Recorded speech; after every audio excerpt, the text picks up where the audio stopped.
तो पिछले पार्ट के एंड में हमने देखा कि कोर्ट में आखिरी सुनवाई शुरू हो गई थी। पैनी के आने तक जिना कोर्ट की प्रोसीडिंग्स को जानबूझकर कई नए विटनेसेस से सवाल पूछने के बहाने खींची जा रही थी। आखिर में उसने एक विटनेस से पूछताछ करने की मांग की और ठीक उसी वक्त ली पैनी को लेकर वहाँ पर आ गया था। तो इस पार्ट में दिखाते हैं कि जज कहते हैं नहीं, अब मुझे नहीं लगता कि और कोई विटनेस कुछ नया कहने वाला है। कोर्ट का वक्त बर्बाद मत करो, समझे। दोस्तों ये सुनकर जेजे चैन की सांस लेता है कि ओह बड़ी मुश्किल से बच गया। एंड तब ली कोर्ट में आता है कि ये आखिरी विटनेस पैनी है और इसे जेजे ने किडनैप करके दूर एक हॉस्पिटल में बांध कर रखा हुआ था। उसे छुड़ा कर लाने में देरी हो गई। चाहे तो आप वहाँ के लोकल पुलिस से पूछ सकते हैं। दोस्तों जेजे तो उठकर चिल्लाने लगता है, लेकिन जज उसको बिठाकर अगले विटनेस को अलाउ करते हैं। बस दोस्तों जेजे की हवा निकल जाती है। पैनी बताती है कि मेरी एक आर्ट गैलरी है और उसी के जरिए जेजे ने वो 2.5 मिलियन डेनिस को दिए थे। मैं जेजे के साथ ही काम करती थी, लेकिन उसने मुझे बंदी बनाकर रख दिया और इस तरह वो सारा सच बता देती है। तब जिना बताती है कि जेजे ने मुझे भी जान से मारने की कोशिश की थी, पर जेजे कहता है कि नहीं, ये सब झूठ है। बिना एविडेंस के ये लोग कुछ भी कह रहे हैं, ये सरासर झूठ है। अब जिना परेशान हो जाती है कि अब क्या करे, क्योंकि पैनी की गवाही का भी कोई प्रूफ नहीं है। और तब एंड्रयू हाथ उठाता है कि मेरे पास प्रूफ है। जेजे ने अपने आदमी से कहकर जिना का कत्ल करने की कोशिश की थी। उस वक्त मैं उसकी कार का पीछा कर रहा था और मैंने कार के डैशबोर्ड कैमरा में वो सब कुछ रिकॉर्ड कर लिया। आप चाहे तो मैं आपको दिखा सकता हूँ। दोस्तों जेजे कुछ नहीं कर पाता यहाँ पर, और प्रूफ देखने के बाद जज उसको 5 साल जेल की सजा सुनाते हैं। और यहाँ आपको भी चैन आया होगा ना। यहाँ ली पैनी को बताता है कि हमारे ऑर्गेनाइजेशन के बॉस ने यानी मेरे पापा ने तुम्हें माफ करने का फैसला कर लिया है। अब तुम्हें हमसे कोई खतरा नहीं है और ये कुछ बॉन्ड्स हैं जिनके इस्तेमाल करके तुम फॉरेन में अपने पसंद का होटल खोल सकती हो। तुम हमेशा से अपना एक होटल खोलना चाहती थी ना। दोस्तों पैनी को ली का शुक्रिया अदा करने के शब्द नहीं मिलते। वो अभी भी ली को बहुत चाहती है। वो कहती है कि तुम्हें कभी भी अगर मेरी जरूरत पड़े तो मुझे बुला लेना, मैं तुरंत आ जाऊंगी। कहकर वो थोड़ा दुखी होकर वहाँ से जाती है, क्योंकि वो ली से दूर नहीं जाना चाहती थी। ली भी बहुत इमोशनल हो जाता है। शायद पैनी इस कहानी में दोस्तों दोबारा ना आए, इसलिए अगर उसके कोई फैंस हैं तो कमेंट्स में जरूर बताना वो कैसी लगी आपको। और जब जेजे और उसके बॉडीगार्ड को जेल जाने के लिए बस में चढ़ाया जाता है तो वहाँ पर ली आ जाता है। थोड़े एटीट्यूड के साथ कहता है कि क्यों अंकल, देखा ना आपने वक्त कितनी जल्दी बदलता है। उस दिन मैं जेल में जा रहा था और बताओ आप मुझे इसी तरह मिलने के लिए आए थे, और एक आज का दिन है जब आप पासा ही नहीं पलट पाए, क्योंकि पासा तो मैंने पलट दिया। लेकिन दोस्तों ये जेजे है ना, इसके अंदर अक्कड़ अभी भी रहती है। कहता है कि खेल अभी खत्म कहाँ हुआ है, मैं वापस आऊंगा और तब दिखाऊंगा तुम्हें कि मैं क्या हूँ। दूसरी ओर दोस्तों वो एंड्रयू को देखकर धमकाता है कि इस लड़की के लिए तुमने मुझे धोखा दे दिया, तुम्हें भी देख लूंगा मैं, कहकर वो बस में चढ़ जाता है। अगले सीन में ली, जिना और एंड्रयू अपनी जीत सेलिब्रेट कर रहे होते हैं। जिना कहती है कि अभी हमें जेजे की कंपनी के कई घोटालों का पर्दाफाश करना है।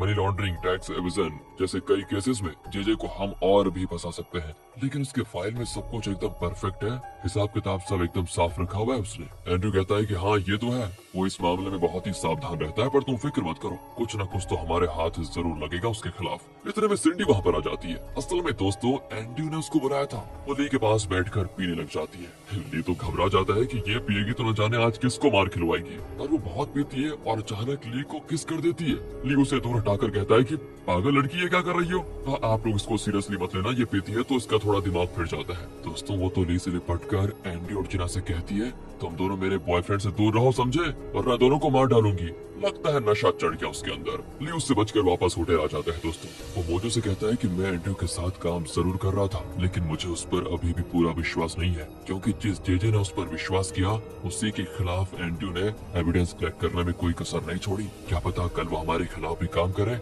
मेरे अगले टारगेट्स हैं नाथन और एंड्रयू। दूसरी ओर दोस्तों एंड्रयू अपने असिस्टेंट से कहता है कि मैं जानता हूँ कि ली का अगला टारगेट मैं और नाथन है, वो जरूर हमारे शेयर होल्डर्स मीटिंग में टांग अड़ाने की कोशिश करेगा। एंड दोस्तों इस तरह ली ने जो सोचा था एंड्रयू ने उसे बिल्कुल ठीक गैस कर लिया होता है। लगता है ये भी ली का साथ देने की एक्टिंग कर रहा था बस। अगले सीन में चेयरमैन की वाइफ और नाथन नील के घर जाते हैं। चेयरमैन की वाइफ कहती है कि जेजे को जेल से रिहा करवाने में आपकी मदद कर सकती हूँ मैं, बदले में आपको हमारे लिए कुछ करना होगा।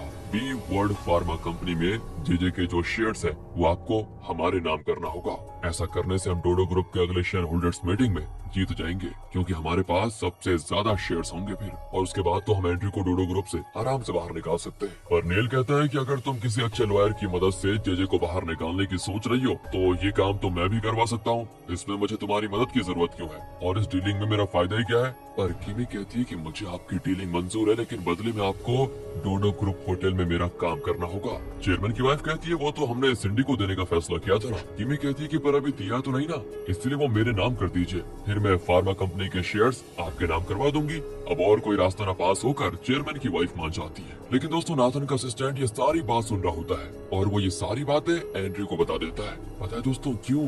क्योंकि जो ये नाथन का असिस्टेंट है ना, असल में अब ये एंड्रयू का आदमी बन गया है, क्योंकि एंड्रयू के पास इसका वो वीडियो है जिसमें इसने चेयरमैन के मेडिसिन चेंज किए थे। तो अब एंड्रयू अपना एक सीक्रेट सेफ खोलता है जिसके अंदर बी वर्ड कंपनी का एक टॉप सीक्रेट फाइल होता है। बी वर्ड जेजे की वो फार्मा कंपनी है जो वैक्सीन प्रोड्यूस करने के लिए बनाई गई थी, और यहाँ जेल में जेजे सारे सेलमेट्स का खाना खुद खा रहा होता है। बाकी लोग बेचारे भूखे पेट उसको टांक रहे होते हैं। वो कहते तो है कि हमें भी खाना चाहिए, पर जेजे का बॉडीगार्ड उन्हें मारने लग जाता है कि मेरे बॉस के खाने के बाद जो बचेगा वही चाट लेना तुम लोग। इतने में जेल का गार्ड आकर कहता है कि तुमसे मिलने के लिए कोई आया है। अब जेजे सोच लेता है कि जरूर कोई मुझे रिलीज करवाने के लिए आया होगा, पर वहाँ पर एंड्रयू बैठा होता है। जेजे तो उससे चिढ़ जाता है कि मुझे फंसाकर मिलने क्यों आ गए। अब एंड्रयू कहता है कि अरे सर पहले बैठिए तो, अब आप वही करेंगे जो मैं कहूँगा। जेजे कहता है कि मुझे धमकाने की हिम्मत आ गई क्या तुम में? और तब एंड्रयू बी वर्ड के टॉप सीक्रेट फाइल को उसके सामने डालता है। उसमें हर छोटे से छोटा डिटेल होता है कि बी वर्ड कंपनी के लिए जेजे ने कितना करप्शन किया है, कितने टैक्स की चोरी की है, कौन कौन से घोटाले किए हैं। एंड्रयू हंसकर कहता है कि अगर सोच लो मैंने इसको लीक कर दिया तो ये 5 साल की सजा कुछ भी नहीं है, उम्र भर की जेल हो जाएगी तुम्हें। जेजे पूछता है तो क्या तुमने ये डिटेल्स जिना को नहीं दिए? एंड्रयू कहता है कि मैं क्या बेवकूफ हूँ जो जिना को ये सीक्रेट फाइल दूंगा, मैं तो अपने फायदे के लिए तुम्हें धमकाने के लिए आया हूँ। जेजे कहता है कि ठीक है बोलो तुम्हें चाहिए क्या? अब आप पूछ ही रहे हैं तो बता देता हूँ कि मुझे 2 चीजें चाहिए। एक तो आपको वो ऑडियो रिकॉर्डिंग मुझे देना होगा जिसमें मैंने कबूल किया है कि मैंने अपने सौतेले बाप का कत्ल किया था, और दूसरा ये है कि आप अपनी कंपनी यानी बी वर्ड को मेरे नाम करेंगे।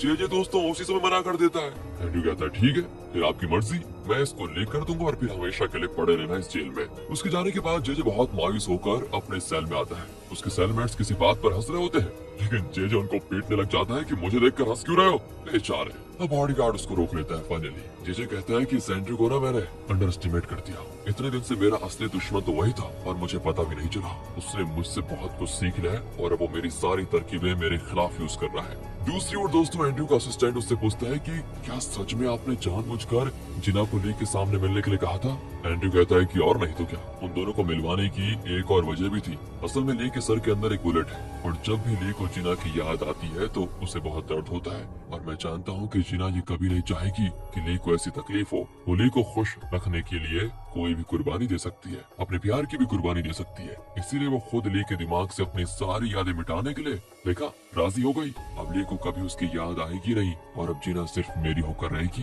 ये था मेरा मास्टर प्लान, वो भी सफल हो गया है। अब तो मैं आसानी से जिना को पा सकता हूँ। इस तरह दोस्तों वो अपना ये मास्टर प्लान रिवील करता है। यहाँ ग्रे को दिखाते हैं जो ली को बताता है एंड्रयू जेजे से मिलने जेल गया था, जरूर दोनों कुछ मिलकर प्लान कर रहे हैं। ली कहता है कि हम सिंडी को उसके खिलाफ यूज करेंगे, देखते हैं क्या होता है। तो अगले सीन में वो सिंडी के साथ डिनर कर रहा होता है और कहता है कि अब मैं तुम्हें एक बिजनेस देने वाला हूँ। और दोस्तों वो एकदम सही सवाल पूछती है कि अगर तुम्हें मुझे बिजनेस देना ही था तो उस शिपिंग कॉन्ट्रैक्ट को मेरे नाम से साइन क्यों नहीं करवाया? लेकिन बोलती बंद हो जाती है कि अब मैं इसका क्या जवाब दूं। फिर भी वो बिना सर पैर के कुछ रीजंस बताता है कि देखो शिपिंग कॉन्ट्रैक्ट में लाइफ इंश्योरेंस मिलना बहुत मुश्किल है, अगर तुमने साइन किया होता तो बिना इंश्योरेंस के अगर पैसेंजर्स मर गए तो तुम्हें अंदर कर देते वो लोग, इसलिए मैंने वो एंड्रयू को दे दिया ताकि वो फंस जाए। सिंडी कहती है वो छोड़ो, अब ये बताओ कि मुझे कौन सा काम देने वाले हो? ली पूछता है कि बी वर्ड कंपनी में तुम्हारे कुछ शेयर्स हैं, है ना? हाँ है, पर उसके बारे में तुम क्यों पूछ रहे हो? ली कहता है कि तुम्हें उन शेयर्स को मेरे साथ मैनेज करने के लिए एक एग्रीमेंट पे साइन करना होगा। सिंडी कहती है कि उतना बड़ा फैसला तो मैं अकेले थोड़ी ना ले सकती हूँ। ली कहता है कि तुम ये बताओ कि तुम्हें चाहिए क्या, वो मैं करने को बिल्कुल तैयार हूँ। एंड इस पर वो कहती है कि तुम इस डोडो ग्रुप होटल को मेरे नाम करवाने में मेरी मदद करो, फिर मैं बी वर्ड के शेयर्स को तुम्हारे साथ मैनेज करने के लिए एग्रीमेंट पे साइन कर दूंगी। ली कहता है तो ठीक है, तुम वो एग्रीमेंट तैयार कर लो। सिंडी भी अपना एग्रीमेंट तैयार करके लेकर आ जाती है जिसमें लिखा होता है कि अगर ली ने अपना वादा नहीं निभाया जो उसने सिंडी से किया तो ली को सिंडी से शादी करनी पड़ेगी और आखिरी दम तक उसके साथ रहना होगा। सभी चौंक जाते हैं दोस्तों कि ये कैसा एग्रीमेंट है, पर ली उस पर तुरंत साइन कर देता है। सिंडी भी बड़ी खुश होती है। दूसरी ओर ली नाथन को कॉल करता है कि मुझे तुम्हारे साथ बिजनेस करना है, मीटिंग अरेंज करो। नाथन सोचता है ये क्या है, पर खुश भी हो जाता है कि सिंडी ने किसी तरह लगता है ली को डोडो ग्रुप के साथ बिजनेस करने के लिए कन्विंस कर लिया है। एंड वो मीटिंग में आ जाता है। वहाँ सिंडी को देखकर वो आंख मारता है हल्की सी। सिंडी कहती है कि तुम्हें क्या हो गया है, आंख क्यों मार रहे हो? वो कहता है कि अरे मैंने आंख थोड़ी ना मारी थी, वो असल में मेरी आंखों में धूल चली गई थी। फिर वो पूछता है कि बात बताओ, मुझे किस बिजनेस के सिलसिले में बुलाया गया है? तभी ली आकर कहता है कि फिलहाल तो मेरे पास बी वर्ड के उन शेयर्स को मैनेज करने का हक है जो सिंडी के नाम पर है। अगर मैं वो शेयर्स तुम्हें दूंगा तो बदले में मुझे डोडो ग्रुप होटल के तुम कितने शेयर्स दोगे बताओ?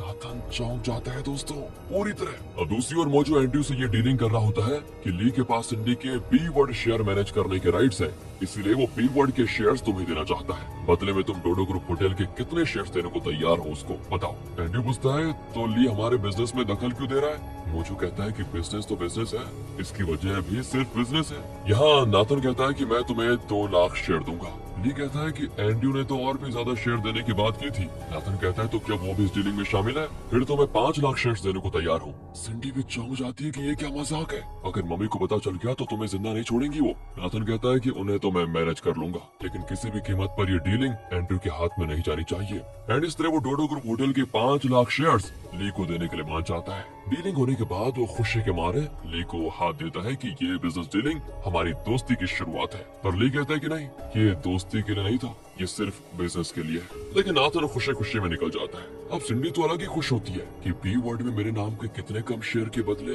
तुमने 5 लाख शेयर एक्सचेंज कर लिए। ली यू आर ग्रेट। ली कहता है कि अगर तुम्हें इस कंपनी की वारिस बनना है तो मेरी हर बात माननी पड़ेगी। दूसरी ओर दोस्तों जेल में सब जेजे को देखकर फुसफुसा रहे होते हैं। बॉडीगार्ड कहता है कि सर जरा ध्यान से रहिएगा, मुझे तो कुछ गड़बड़ लग रही है। जेजे कहता है कि वैसे भी यहाँ मेरा कौन कुछ बिगाड़ पाएगा। कहकर वो बाथरूम जाता है और बॉडीगार्ड भी उसके साथ जाने लग जाता है। और कहाँ यार, इतने में जेल का गार्ड उसको बुलाता है तो बॉडीगार्ड उसके पास जाता है। एंड यहाँ बाथरूम में कुछ कैदी जेजे के सर पर मारकर उसे गिरा देते हैं दोस्तों। अगले सीन में नेल और किमी उससे मिलने आते हैं। उसके सर पर पट्टी देखकर किमी पूछती है ये क्या हो गया तुम्हें? जेजे कहता है कुछ नहीं, जब मैं लॉयर था ना तो मैंने कई गुंडों को जेल भिजवाया था, बस वही सब इस जेल में है, उन्होंने मुझे मारा। अच्छा ऐसा है, तो तुम चाहो तो हम तुम्हें दूसरे जेल में ट्रांसफर करवा दे क्या? वो कहता है नहीं, मैं यहीं पर ठीक हूँ। नील कहता है तुम फिक्र मत करो, जल्दी मैं तुम्हें यहाँ से छुड़वा दूंगा। और बदले में चेयरमैन की वाइफ तुम्हारे बी वर्ड कंपनी के शेयर्स मांग रही है, ये रहा उसका एग्रीमेंट। एंड ये बात सुनकर अब जेजे चौंक जाता है। पर किमी कहती है कि फिक्र मत करो, बदले में वो हमें डोडो ग्रुप होटल देने को तैयार है। एंड इस पर जेजे मान जाता है और एग्रीमेंट पर साइन कर देता है। देख रहे हो दोस्तों क्या खिचड़ी चल रही है, खिचड़ी। दूसरी ओर चेयरमैन जिना के ऑफिस आता है क्योंकि वो चेयरमैन की प्रॉपर्टी डॉक्यूमेंट्स वगैरह देख रही है और चेयरमैन की वाइफ ने उसके मेडिसिन को चेंज करके उसकी जान लेने की जो कोशिश की है वो केस भी चेयरमैन जिना को देता है। अब जिना बताती है कि कानून के अनुसार अगर देखें तो अगर आपकी वाइफ आपको डाइवोर्स देने पे मजबूर करती है तो आपने उनके नाम पर जो प्रॉपर्टी ली है वो सब उन्हें आपको वापस देना होगा। अब मेडिसिन चेंज करके उन्होंने आपकी जान लेने की जो कोशिश की ये भी उसी कानून के तहत आता है, इसीलिए अब उनके नाम पर जो प्रॉपर्टीज है वो सब आपके नाम हो जाएंगी। चेयरमैन कहता है कि वाह बहुत बढ़िया बात कही तुमने, वक्त आने पर मैं इस कानून का इस्तेमाल जरूर करूंगा। एंड्रयू कहता है कि पापा आज आप एक फैमिली टुगेदर अरेंज कीजिए, मैं जानना चाहता हूँ कि किसके पास किस कंपनी के कितने शेयर्स हैं। चेयरमैन मान जाता है। घर पर वो व्हील चेयर पर अपनी एक्टिंग जारी रखता है। उसकी वाइफ पूछती है कि इस हालत में तुम कहाँ घूम रहे हो? चेयरमैन कहता है तुम्हें उससे क्या, आज मैंने एक फैमिली गेट टुगेदर रखा हुआ है। एंड इस पर वो भड़क जाती है कि किससे पूछ कर रखा है तुमने? शेयर होल्डर्स मीटिंग मुझे जीतने तो दो, फिर देखने में तुम्हें कैसे इस घर के बाहर धक्के मार कर निकालते हो। एंड इस तरह वो बड़बड़ा कर चली जाती है दोस्तों। पर चेयरमैन और पीए जानते हैं कि असल में कौन इस घर से जाने वाला है। उस रात गेट टुगेदर में एंड्रयू, नाथन, चेयरमैन की वाइफ सब बैठे होते हैं। जिना को देखकर चेयरमैन की वाइफ पूछती है ये यहाँ क्यों आई, ये तो हमारी फैमिली मेंबर नहीं है ना? एंड्रयू कहता है कि जिना डोडो ग्रुप की नहीं इस फैमिली की भी लीगल एडवाइजर है, इसलिए उसका यहाँ आना जरूरी है। इतने में सिंडी आ जाती है, लेकिन वो ली को साथ लेकर आई थी। पर चेयरमैन तो अपने कमरे में एकदम मग्न होकर कप नूडल्स खा रहा होता है, जैसे कि उसे इस गेट टुगेदर के बारे में कुछ याद ही नहीं। ये कहता है कि सर सब वेट कर रहे हैं आपका। है मेरा वेट क्यों कर रहे हैं सभी? किसी का बर्थडे है क्या आज? चलो चलते हैं, कहकर वो उठकर जाता है। ये कहते हैं सर क्या कर रहे हैं, आपको व्हील चेयर में होना चाहिए, भूल गए क्या? वो भी कहता है कि हाँ अच्छा हुआ याद दिला दिया। अब दोस्तों उसकी हरकतों से पीए घबरा जाता है, लेकिन लगता है चेयरमैन अचानक सब कुछ भूला जा रहा है। फिर वो डिनर टेबल पर पहुंचता है। वहाँ नील कहता है कि जेजे ने बी वर्ड में अपने शेयर्स को तुम्हारी वाइफ के नाम कर दिया है। इस पर एंड्रू कहता है कि पापा आप फिक्र मत कीजिए, बी वर्ड में सिंडी के जो शेयर्स हैं उन्हें ली मैनेज कर रहा है और वो उन शेयर्स को मेरे नाम करेगा। पर दोस्तों उन शेयर्स को तो नाथन ने खरीद लिया था ना, इसीलिए वो बड़ा कॉन्फिडेंट होकर बैठा रहता है और कहता है कि उन शेयर्स को मैंने खरीद लिया है और बदले में डोडो ग्रुप होटल में मेरे जो शेयर्स हैं उन्हें मैंने सिंडी को दे दिया है। अब किमी बौखला जाती है कि डोडो ग्रुप होटल को तो मेरे नाम करने की बात हुई थी। इस पर चेयरमैन की वाइफ कहती है कि तुम फिक्र मत करो, होटल के बजाय मैं कोई और कंपनी तुम्हारे नाम कर दूंगी। लेकिन अब किमी चिढ़कर कहती है कि होटल नहीं देना है तो फिर कोई बड़ी कंपनी मेरे नाम करनी पड़ेगी, आपको याद रखना। दोस्तों इतनी देर इन लोगों की तू मैं सुन सुनकर चेयरमैन को बड़ा गुस्सा आता है और वो चिल्लाता है कि तुम लोगों की हिम्मत कैसे हुई मेरी प्रॉपर्टी को बंटवारा करने की, ये सब क्या तुम्हें मुफ्त में मिल रहा है? मैंने अपनी मेहनत से एक छोटे से लेवल पर बिजनेस शुरू किया था और खुद पसीने से एक करके इतना बड़ा बिजनेस एम्पायर खड़ा किया है और तुम लोग तो ऐसे आगे हो जैसे तुम्हारा पूरा हक है इस पर। तब चेयरमैन की वाइफ थोड़ी ऊंची आवाज में कहती है दोस्तों और तुम क्यों इतना कर रहे हो, शेयर होल्डर्स मीटिंग तक तो तुम्हें इतनी बीमारी पड़ जाएगी कि बिस्तर से उठ भी नहीं पाओगे और फिर ये सारी प्रॉपर्टी मेरी हो जाएगी। एंड्रू कहता है शेयर होल्डर्स मीटिंग हुई नहीं और आप खुद को बताओ विजेता घोषित करने पे लगी है। इनकी लड़ाई देखकर दोस्तों ली तो उठकर चला जाता है, फिर एक एक करके सभी निकलने लग जाते हैं और इतने में लगता है चेयरमैन फिर से सब भूल गया था। वो कहता है अरे केक कहाँ पर है, बर्थडे कैसे सेलिब्रेट करेंगे, केक क्यों नहीं लाए तुम? सभी चौंक जाते हैं कि इसको क्या हो गया और फिर वो उसको बेड पर सुला देते हैं। असल में दोस्तों डॉक्टर ने पीए को बताया था कि बहुत दिन गलत मेडिसिन का यूज करने से चेयरमैन को ऐसे साइड इफेक्ट्स हो सकते हैं जो अभी हाल ही में शुरू हुए हैं, जैसे कि अक्सर चीजों को भूलना हो गया। वहाँ चेयरमैन की वाइफ नेल और किमी को बताती है चेयरमैन को मानसिक तौर पर भी प्रॉब्लम्स होने लगी है, इसलिए शेयर होल्डर्स मीटिंग में मैं जीतूंगी और फिर सारी प्रॉपर्टी देखना मेरी होगी और मैंने जो आपको प्रॉमिस किया था ना वो जरूर दूंगी। यहाँ एंड्रू ड्रिंक कर रहा होता है तो जिना उसके साथ होती है। वो इमोशनल होने की एक्टिंग करता है और कहता है पापा की तबीयत दिन प्रतिदिन बिगड़ती जा रही है, मुझे लगा कि मैं शेयर होल्डर्स मीटिंग में आसानी से ज्यादा वोट पाकर जीत जाऊंगा, लेकिन ये ली बीच में आ गया। जब मैं जेजे के साथ था ना तो उसके कहने पर मैंने ली को उस साइंटिस्ट फ्रेडी के कत्ल के केस में फंसा दिया था, शायद वो उसी का बदला ले रहा है मुझसे। जिना कहती है अरे फिक्र मत करो तुम, मैं ली से बात करती हूँ ना। दोस्तों यही तो एंड्रू भी चाहता था और जिना ली से मिलने चाहती है। जिना को देखते ही ली के चेहरे पे खुशी की लहर आ जाती है। वो कहता है तुम आई हो तो जरूर कोई इम्पोर्टेंट बात होगी।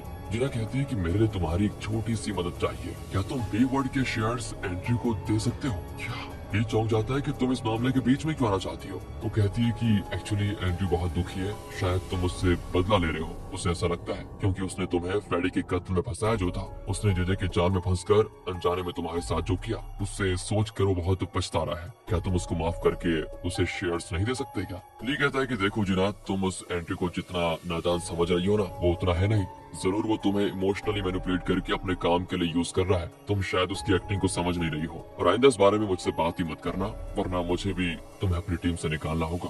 बस ये समझ लो कि यहाँ बिजनेस का गेम चल रहा है जो तुम शायद कभी समझ नहीं रही। जिना भी दोस्तों सॉरी कहकर चली जाती है। यहाँ जेल गार्ड जेजे से कहता है कि तुम्हें दूसरे जेल में ट्रांसफर किया जा रहा है। बॉडीगार्ड पूछता है कि कहीं आपकी वाइफ यानी किमी ने तो ये इंतजाम नहीं किया? जेजे कहता है कि पता नहीं, चलो देखते हैं। कहकर वो बाहर जाता है तो वहाँ पर एंड्रू बैठा होता है जिसने हेड गार्ड से कहकर जेजे के लिए चाय मंगवाया था। जेजे कहता है कि तुम शायद इसीलिए यहाँ पर आए हो क्योंकि मैंने चेयरमैन की वाइफ को अपने बी वर्ड के शेयर्स दे दिए। तुम कुछ भी कर लो पर मैं बी वर्ड को तुम्हारे नाम नहीं करूंगा, कभी नहीं। तुम्हें क्या लगा कि मैं यहाँ जेल में रहूंगा और तुम वहाँ कंपनी के मालिक बन जाओगे? कहकर वो चाय पीता है। दोस्तों एंड्रू कहता है मुझे पता था इसलिए मैंने तुम्हारी चाय में ये बेहोशी की दवा मिला दी। कुछ ही देर में दोस्तों जेजे बेहोश होकर गिर पड़ता है और उसकी आधी बेहोशी में एंड्रू अपने एग्रीमेंट पर उसका थंबप्रिंट ले लेता है और अब बी वर्ड कंपनी एंड्रू की हो जाएगी। वो कहता है कि इसी तरह तुमने कई लोगों की प्रॉपर्टी हड़प के रखी है ना, अब मैं तुम्हारी प्रॉपर्टी और बिजनेस हड़पने वाला हूँ। तुमने जिना की जान लेने की कोशिश करके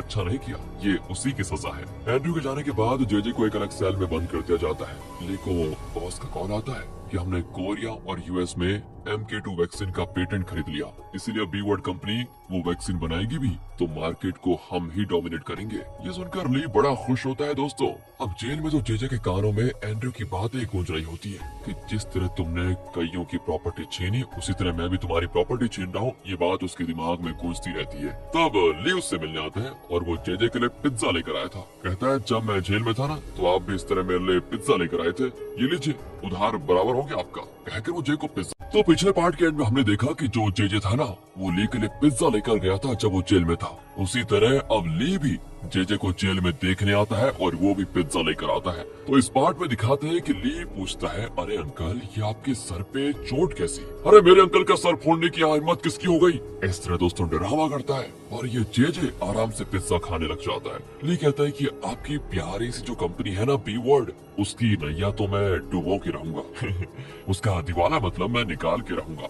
बेटा, ये कहाँ के सपने देख रहे हो? कुछ देर में मैं बाहर निकल जाऊंगा और फिर तुम्हारा इतना बुरा हाल करूंगा कि तुम सोच भी नहीं सकते, इसलिए जरा सावधान रहो। पर दोस्तों ली उसको और चिढ़ाता है तो जेजे परेशान होकर अपने सेल में वापस आ जाता है। वो बहुत ही टेंशन में होता है वैसे, और दीवार पर सीधे पंच करने लग जाता है कि ये सारी चीजें उस एंड्रयू की वजह से हुई है, उसे तो मैं सबसे पहले मारूंगा। अगले दिन दोस्तों नाथन और चेयरमैन की वाइफ शेयर होल्डर्स मीटिंग के लिए बिल्कुल तैयार होते हैं, मस्त सज धज के जाते हैं। आज वो फाइनल मीटिंग है ना, क्योंकि जिसमें वोटिंग से ये फैसला होगा कि इस कंपनी का अगला चेयरमैन कौन होगा। चेयरमैन की वाइफ बड़ा कॉन्फिडेंट होकर कहती है कि नाथन से मतलब, बेटा तुम अपने पापा को नाश्ता कराने के लिए बुला लो। मुझे लगता है उन्हें डिमेंशिया है और वो तेजी से हर चीज को भूल जाते हैं। मुझे वैसे भी उनसे कुछ सवाल करना है जिससे साफ पता चल जाएगा कि उनकी बीमारी किस हद तक पहुंच गई है। नाश्ता करते वक्त वो चेयरमैन से पूछती है दोस्तों की एक बात बताइए, आप इस शेयर होल्डर्स मीटिंग में नहीं आ रहे है ना? सही गैस किया ना मैंने? आप एक काम कीजिए, बहुत बढ़िया है, आप यहीं पर आराम कीजिए। चेयरमैन कहता है कि तुमने मुझे बेवकूफ समझ के रखा हुआ है क्या? आज शेयर होल्डर्स मीटिंग में देखो मैं तुम्हारा क्या हाल करता हूँ। कहकर वो पीए से पूछता है कि मेरी माँ ने नाश्ता किया या नहीं? ये सुनकर दोस्तों सभी चौंक जाते हैं। वो पूछता है कि ऑफिस जाने से पहले मैं उनसे मिलना चाहता हूँ, उन्हें वक्त पर खाना दिया करो, समझे? दोस्तों अब तो चेयरमैन की वाइफ को यकीन हो जाता है कि पक्का चेयरमैन को बहुत ही गंभीर डिमेंशिया हुआ है, क्योंकि चेयरमैन की माँ तो कई साल पहले गुजर चुकी थी। वो चेयरमैन से कहती है कि आपकी माँ आज खाना नहीं खाएंगी क्योंकि आज घर में मटन नहीं बना। चेयरमैन तो भड़क जाता है कि तुम्हारी हिम्मत कैसे भी, तुमने आज मटन नहीं पकाया। अभी जाओ और मटन पका कर लेकर आओ और चुपचाप मेरी माँ को दो वरना इस घर से निकाल दूंगा। लगता है दोस्तों कुछ गड़बड़ी हो गई है चेयरमैन के दिमाग में। तो चेयरमैन की वाइफ नाथन से कहती है कि देखा बेटा, तुम्हारे पापा 25 साल से मुझे किस तरह टॉर्चर कर रहे थे। अब उन दोनों के जाने के बाद भी चेयरमैन अपनी माँ को देखने की जिद कर रहा होता है। तो पीए कहता है कि सर ये आप क्या कर रहे हैं? आपकी माँ तो 20 साल पहले गुजर गई थी। चेयरमैन दोस्तों गुस्से में पीए का शर्ट पकड़कर उसको खूब सुनाता है कि कल रात मैंने अपनी माँ को गुड नाइट कहा था, तुम्हें याद नहीं है क्या? तब तो वो ठीक थी और तुम्हें क्या बकवास कर रहे हो? पीए समझ जाता है कि बस गए चेयरमैन काम से, मेमोरी लॉस हो गया उनको। एंड वो तुरंत डॉक्टर को कॉल करता है जो घर आकर उसे एक इंजेक्शन देता है और कहता है कि ये डिमेंशिया नहीं है, असल में आपके दिमाग में बहुत परेशानी और टेंशन है और ऊपर से आप जो गलत मेडिसिन ले रहे थे ये उसी का साइड इफेक्ट भी है। उनके जाने के बाद चेयरमैन एंड्रयू से पूछता है कि तुमने मेरी वाइफ का वो वीडियो किसी को दिखाया तो नहीं? एंड्रयू कहता है कि दिखाया तो था पर सिर्फ कुछ शेयर होल्डर्स को दिखाया था ताकि वो हमारे पक्ष में वोट दे। चेयरमैन कहता है कि ठीक है, लेकिन किसी और को वो वीडियो मिलना नहीं चाहिए। अगर वो वीडियो लीक हुआ तो कंपनी को भारी नुकसान होगा, याद रखना इस बात का। एंड्रयू कहता है कि ठीक है, आप आराम कीजिए, शाम को शेयर होल्डर्स मीटिंग के लिए तैयार रहिएगा। फिर दोस्तों ऑफिस में हमेशा की तरह चेयरमैन की वाइफ और नाथन एंड्रयू को चिढ़ाकर चले जाते हैं। एंड्रयू गुस्से में वो वीडियो नाथन को भेजता है जिसमें उसकी माँ मेडिसिन चेंज कर रही थी दोस्तों। एंड फिर वो नाथन को कॉल करके कहता है कि देखा तुम्हारी माँ का ये असली रूप। नाथन तो दोस्तों भड़क जाता है कि तुम्हारी हिम्मत कैसे भी मेरी माँ के बारे में ऐसा कहने की। एंड्रयू कहता है अच्छा मेरी हिम्मत कैसे भी, तुम्हें सच बता रहा हूँ मैं, और तुम्हें अभी यकीन नहीं होता क्या? तो अपने असिस्टेंट से पूछ लो।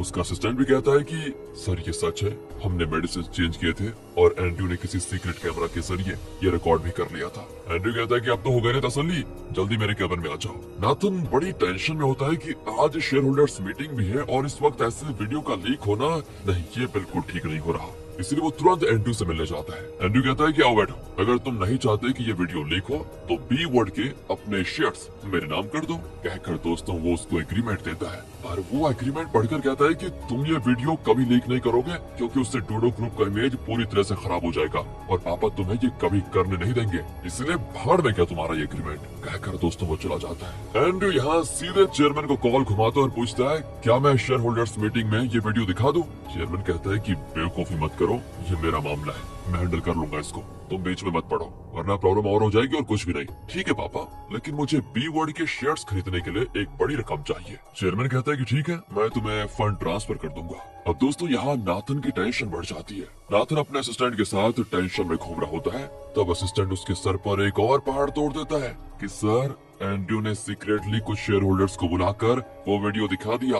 नाथन बौखला जाता है और तुरंत अपनी माँ से मिलने जाता है। वहाँ उसकी माँ को देखो क्या कर रही है। डॉक्टर को कॉल करके पूछती है कि मेरे पति को सच में डिमेंशिया है ना या फिर कुछ और। डॉक्टर दोस्तों हाँ में जवाब देता है। तो वो कहती है कि आप शेयर होल्डर्स मीटिंग के दौरान ये बात बताइए ताकि सभी को पता चल जाए। कहकर वो कॉल काट देती है। इतने में नाथन आकर उससे शेयर्स खरीदने के लिए बहुत बड़ा अमाउंट मांगता है। वहाँ चेयरमैन को दिखाते हैं जो शेयर होल्डर्स मीटिंग के लिए एकदम रेडी हो चुका है। डॉक्टर भी वहीं पर होता है दोस्तों। असल में चेयरमैन ने डॉक्टर से कहा था कि आप मेरी वाइफ से कह दीजिए कि मुझे डिमेंशिया नहीं है। और मीटिंग वेन्यू को दिखाते हैं जहाँ ली भी आया होता है। बोर्ड मेंबर्स ऊपर स्टेज पर बैठे होते हैं और बाकी शेयर होल्डर्स नीचे।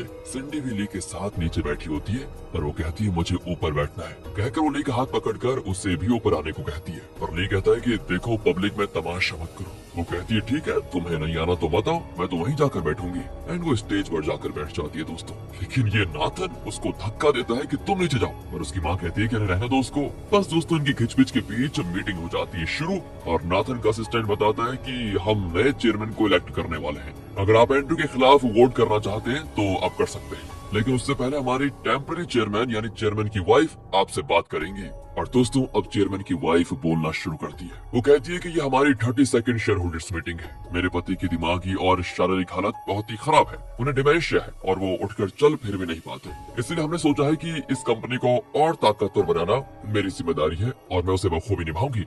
दोस्तों इस तरह झूठ पे झूठ बोली जा रही होती है। दूसरी ओर आ जाइए जेल में तो यहाँ जे पागलों की तरह बार बार कहता है कि एंड्रू को मैं छोड़ूंगा नहीं, उसे तो मैं इतनी बुरी मौत दूंगा कि वो सोच भी नहीं सकता। एंड तब उसे खाना देने के लिए उसका बॉडीगार्ड आता है। वो दरवाजे पर एक बड़े होल से खाना देता है जिसको देखकर तो लगता है कि जे आसानी से इसमें बच निकल सकता है। खैर छोड़िए ये डायरेक्शनल मिस्टेक लग रही है डायरेक्टर की, कोई बात नहीं। तो यहाँ जे कहता है कि तुम किसी तरह नील को कांटेक्ट करने की कोशिश करो। मेरे पास एक मस्त प्लान है जो सिर्फ नील के जरिए पूरा हो सकता है। एंड यहाँ आ जाइए दोस्तों, चेयरमैन की वाइफ अपने लिए वोट मांगने की कोई कसर नहीं छोड़ती और पॉलिटिकल इलेक्शन जैसा भाषण देकर वो आकर वहाँ बैठ जाती है। फिर होती है वोटिंग शुरू। लेकिन वोटिंग शुरू करने से पहले एक आदमी आकर कहता है कि चेयरमैन आ रहे हैं। एंड यहाँ चेयरमैन की वाइफ को लगता है झटका। इतने में पीए चेयरमैन को व्हील चेयर में बैठाकर वहाँ पर लेकर आता है। चेयरमैन की वाइफ तो तुरंत जाकर कहती है कि अरे तुम्हारी तबीयत तो कितनी खराब है, तुम यहाँ पर क्यों आ गए। वो शेयर होल्डर से भी कहती है कि कोई ने उठाकर स्टेज पे बैठा दो प्लीज।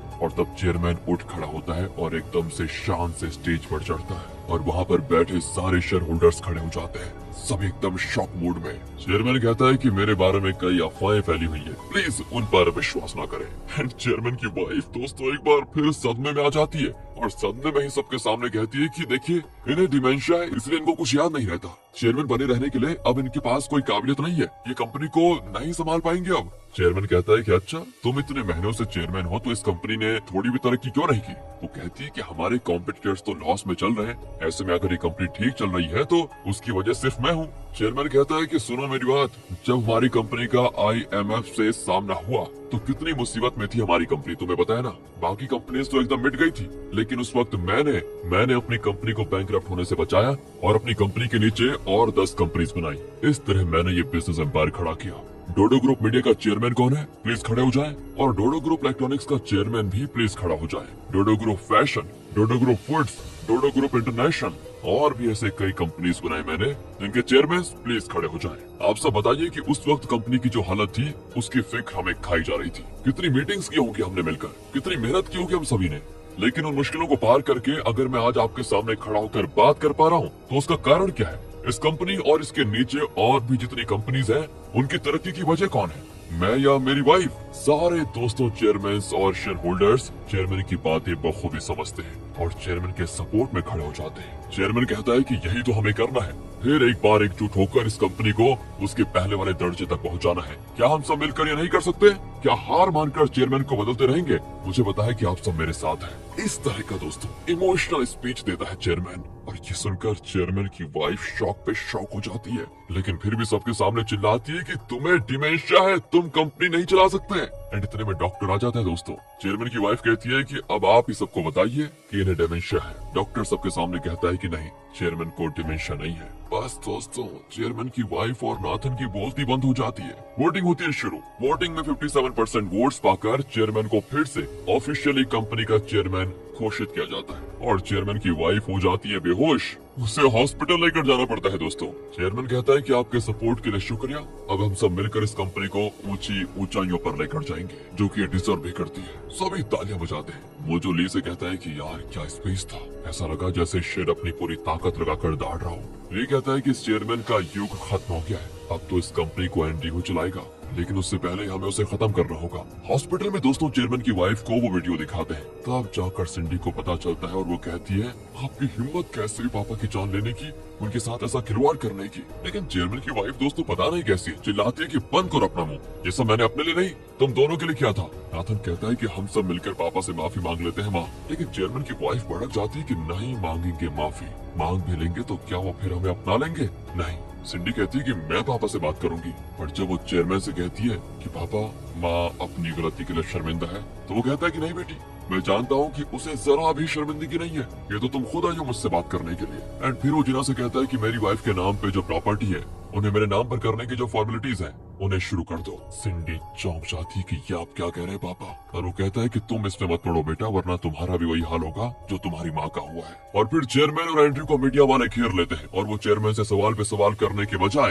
एंड्रयू से सवाल करते हैं कि क्या आप जिना से शादी करने जा रहे हैं? आप दोनों में से किसने किसको प्रपोज किया या फिर नहीं? एंड्रयू कहता है नो पर्सनल क्वेश्चन प्लीज, और ये कहकर वो जिना को वहाँ से सेफली बाहर लेकर आ जाता है। चेयरमैन तो हैरान हो जाता है कि यहाँ क्या रोमांस चल रहा है ये। अगले सीन में एंड्रयू जिना के घर पर होता है, लगता है दोनों सेलिब्रेट करने वाले हैं, और तब फ्लैशबैक में दिखाते हैं कि असल में एंड्रयू ने अपने असिस्टेंट से कहा था कि तुम ये अफवाह फैला दो कि मेरे और जिना के बीच प्यार है और हम जल्द ही शादी करने वाले हैं। इसी वजह से दोस्तों मीडिया वाले ये सवाल कर रहे थे, ये सब एंड्रयू का प्लान था। अब वो जिना से कहता है कि आज मुझे इतनी खुशी है कि जी करता है जोर से चिल्लाऊं। फिर वो जिना का हाथ पकड़कर कहता है देखो आज तक मैंने तुमसे ये बात छुपाई, पर आज मैं बता देना चाहता हूँ, मैं तुम्हें बहुत चाहता हूँ, तुम्हारे बगैर नहीं मैं जी नहीं सकता। जीना तो छोड़ो मैं उसकी कल्पना भी नहीं कर सकता। क्या तुम मुझसे शादी करोगी? नहीं, तुम सोच समझ कर अपना जवाब दे देना, कोई बात नहीं, तुम पर कोई प्रेशर नहीं होगा और मैं तुम्हें फोर्स भी नहीं करूंगा, तुम्हारा जवाब जो भी हो मुझे स्वीकार है। कहकर दोस्तों वो जिना के माथे पर किस करके चला जाता है और अब जिना की समझ में नहीं आता कि वो क्या कहे। दूसरी ओर सिंडी ली को एक लोकल बार में लेकर जाती है। ये तो हैरान हो जाता है कि तुम्हें तो ऐसी जगह पसंद नहीं, फिर यहाँ पर क्यों लेकर आ गई मुझे? वो कहती है कि अगर मैं एक साधारण परिवार में पैदा हुई होती तो शायद बहुत खुश रहती, और क्या करूँ इतने बड़े घर में पैदा हो गई। फिर भी मैंने कभी जाना ही नहीं कि खुशी क्या होती है। जब मैं छोटी थी तो पता है मम्मी और पापा बहुत झगड़ते थे, मेरा भाई तो बस अपनी धुन में मस्त रहता था, मैं बहुत अकेली पड़ गई थी, लेकिन इसी वजह से मैंने अकेले सर्वाइव करना सीख लिया। शायद इसीलिए कोई मुझे पसंद नहीं करता। और दोस्तों तब सिंडी शराब की बोतल को देखती है तो ले तो घबरा कर कहते नहीं नहीं उसे मत पीना, और मैं तुम्हें पीने भी नहीं दूंगा। और तुम्हारा लगता है थोड़ा मन तो कर ही रहा है पीने का, पर बहुत मन कर रहा है तो ये लो थोड़ा सा पी लो। कहकर दोस्तों वो थोड़ी शराब देता है एंड वो खुश हो जाती है कि लगता है तुम्हें मुझ पर विश्वास हो गया है, मैं सोच रही हूँ कि जल्दी शादी कर लो। हाँ वही तो मैं भी कह रहा हूँ, जल्दी से किसी और से शादी कर लो। अरे किसी और से क्यों, मैं तो तुम्ही से शादी करूंगी। नहीं देखो मैं शादी के लायक नहीं हूँ, क्योंकि मुझसे शादी करके कोई लड़की खुश नहीं रह पाएगी। अरे तुम ऐसा क्यों सोचते हो, मैं तुम पर कोई जोर जबरदस्ती नहीं करूंगी, मैं खुद ही खुश रह लूंगी। कहकर दोस्तों वो ड्रिंक पर ड्रिंक पीती है, लेकिन थोड़ा सा पीकर भी ना उसका असर वही होता है। तो अगले सीन में ली उसको उठाकर लेकर जा रहा होता है और वो पब्लिक में जोर से चिल्लाने लग जाती है। जेल में यहाँ दिखाते हैं जेजे को दोस्तों, जो न्यूज़पेपर में देखता है कि डोडो ग्रुप का चेयरमैन फिर से री-इलेक्ट हो गया है। और ये जानकर इसको इतना गुस्सा आता है क्योंकि चेयरमैन के बाद उसकी कुर्सी एंड्रयू की हो जाएगी, ये इससे देखा नहीं जाता। वो गुस्से में न्यूज़पेपर फाड़ देता है, लेकिन तब उसे ली की बात याद आती है कि वो बी वर्ड कंपनी को डुबाने वाला है और बी वर्ड के ज्यादातर शेयर एंड्रयू के पास है, मतलब एंड्रयू और ली का मुकाबला होगा। बस दोस्तों इससे खुश होकर जेजे उन दोनों के बीच फूट डालने का प्लान बना लेता है। इतने में दोस्तों नील जेजे से मिलने आता है। जेजे उसे बताता है कि एंड्रयू बी वर्ड का मालिक बनने वाला है, और दूसरी ओर ली ने मुझसे चैलेंज किया है कि वो बी वर्ड को मिट्टी में मिलाएगा, तो क्यों ना हम उन दोनों के बीच लड़ाई करवा दे। मेरे ऑफिस में एक सीक्रेट लॉकर है जिसके अंदर बी वर्ड के डॉक्यूमेंट्स है, उन्हें निकाल कर जैसा मैं कहता हूँ आप वैसा ही कीजिए। और नील कहता है कि वो तो मैं करूंगा, लेकिन बदले में तुम्हें मेरा एक काम करना होगा। देखो मैं कुछ भी करने को तैयार हूँ ससुर जी, बोलिए क्या करना है। नील कहता है कि वो मैं तब बताऊंगा जब तुम जेल से बाहर निकलोगे। और दोस्तों जब नील बाहर जाता है ना तो जिराल्ड पूछता है कि आप जेजे से क्या मांगने वाले हैं। वो कहता है कि जेजे एक नंबर का चालाक आदमी है, लेकिन उससे मुझे कोई फायदा तो नहीं हो रहा, वो बस अपने स्वार्थ की सोचता है। मुझे बस बस अपनी बेटी को इससे बचाना है। मैं उसे मेरी बेटी को डाइवोर्स देने के लिए कहूंगा, यही होगी मेरी मांग। दूसरी ओर एंड्रयू और ली की मीटिंग होती है। एंड्रयू पूछता है कि शिपिंग कॉन्ट्रैक्ट के सिलसिले में आपकी कंपनी ने फंड अमाउंट का आधा हिस्सा देने का वादा किया था, उसका क्या हुआ? ली कहता है कि देखो, हमारी चाइनीज कंपनी ने फैसला किया है कि हम आधा नहीं पूरा अमाउंट एक साथ देंगे, लेकिन काम खत्म होने के बाद, मतलब उस कॉन्ट्रैक्ट का पूरा खर्चा तुम्हें उठाना होगा और जब काम पूरा हो जाएगा तो हम तुम्हें फुल अमाउंट ट्रांसफर कर देंगे। एंड्रयू घबरा जाता है क्योंकि इतना बड़ा अमाउंट अपनी तरफ से इन्वेस्ट करके अगर बाद में वो फेल हो गया तो क्लाइंट एक पैसा नहीं देगा। तो वो ली से कहता है कि फिर तो बड़ी मुश्किल हो जाएगी, क्या कोई और रास्ता नहीं है? ली कहता है कि देखो, अभी भी कॉन्ट्रैक्ट लेने के लिए कई कंपनीज की लाइन लगी हुई है, अगर तुमसे नहीं होता तो कह दो, मैं किसी और से बात कर लूंगा। एंड्रयू के पास दोस्तों कोई और चारा होता ही नहीं, तो वो कहता है कोई बात नहीं, मैं बैंक से लोन लेकर कर लूंगा। हाँ, ये हुई ना बिजनेस वाली बात। ये कहकर दोस्तों ली चला जाता है। एंड्रयू यहाँ से तुरंत बैंक को कॉल करता है। दूसरी ओर दोस्तों ली मोजो से कहता है कि सुनो, उसे एक भी बैंक में लोन नहीं मिलना चाहिए, ये आपकी जिम्मेदारी होगी, ध्यान रखना। यहाँ से चेयरमैन की वाइफ और नाथन को दिखाते हैं जो कहीं बैठकर खा रहे होते हैं। अब वो घर भी नहीं जा सकते तो वो डोडो ग्रुप होटल जाने का फैसला करते हैं। वहाँ पर रिसेप्शनिस्ट $100 मांगती है रूम बुकिंग के लिए। नाथन अपना कार्ड देता है पर वो कहती है सर, कार्ड सस्पेंड कर दिया गया है, ये लो दूसरा कार्ड, इसको ट्राई करो। पर वो भी सस्पेंड हो चुका था दोस्तों। चेयरमैन की वाइफ अपना कार्ड देती है लेकिन वो भी सस्पेंड था, मतलब इनके सारे कार्ड्स चेयरमैन ने सस्पेंड कर दिए हैं और ये लोग किसी भी बैंक से एक भी पैसा नहीं निकाल पाएंगे। चेयरमैन की वाइफ का सर चकराने लग जाता है। दूसरी ओर नेल को दिखाते हैं, वो चेयरमैन से मिलने आता है। वो अपने साथ में बी वर्ड का वो सीक्रेट डॉक्यूमेंट लेकर आया था जिसमें उस कंपनी में हुए सारे घोटालों की डिटेल्स होती है। नेल कहता है कि ये तुम्हारा लाडला एंड्रयू, इसने जेजे के साथ मिलकर वो सब किया जो तुमने भी अपने नए बिजनेस को शुरू करने के लिए किया था। Money laundering, exhibition, illegal lobbying, एक चीज नहीं छोड़ी इसने। है तो तुम्हारा ही खून, इसलिए तुम ही पर गया है और अब ये जेजे से बी वर्ड को पूरी तरह खरीद भी चुका है। अगर तुम चाहते हो कि ये बात किसी को पता ना चले तो मुझे तुम्हारी प्रॉपर्टीज चाहिए, एक तो वो गोल्फ कोर्स और दूसरा तुम्हारी एक छोटी कंपनी। अगर तुमने मना किया ध्यान से सुनना, तो मैं प्रूफ के साथ इसे मीडिया को दे दूंगा। फिर तुम्हारा शिकार करने के लिए इतने लोग आएंगे कि तुम सोच भी नहीं सकते। दोस्तों चेयरमैन मान जाता है क्योंकि फ्यूचर में एंड्रयू इस कंपनी का चेयरमैन बनने वाला है, इसलिए उसका इमेज खराब नहीं होना चाहिए। एंड्रयू नेल की बात नहीं मानना चाहता, इसलिए दोस्तों चेयरमैन नेल की शर्त मान लेता है। दूसरी ओर दिखाते हैं ली को, उसको एक ऑडियो मैसेज आता है जिसमें एंड्रयू, जेजे और बॉडीगार्ड की बातें रिकॉर्ड की गई थी। वो भी कब की पता है? जब जेजे और एंड्रयू वैक्सीन का फॉर्मूला डिकोड करवा रहे थे, तब एंड्रयू ने कहा था कि हम साइंटिस्ट फ्रेडी का कत्ल करवा कर उसका इल्जाम ली पर लगा देंगे क्योंकि मुझे उससे सख्त नफरत है। और ये रिकॉर्डिंग नेल ने भेजी थी क्योंकि ये एक यूएसबी में जेजे के सीक्रेट लॉकर में था। नेल ने बी वर्ड की डॉक्यूमेंट्स निकालते वक्त इसको भी निकाल लिया था। अब ली कहता है कि मेरे पास एंड्रयू से नफरत करने के हजारों कारण हैं और अब उनमें से एक कारण ये भी जुड़ गया, अब तो उसकी खैर नहीं। दूसरी ओर जेजे एंड्रयू को बताता है कि तुमने धोखे से मुझसे बी वर्ड छीन लिया था ना, लेकिन ली बी वर्ड को कंगाल करके रहेगा।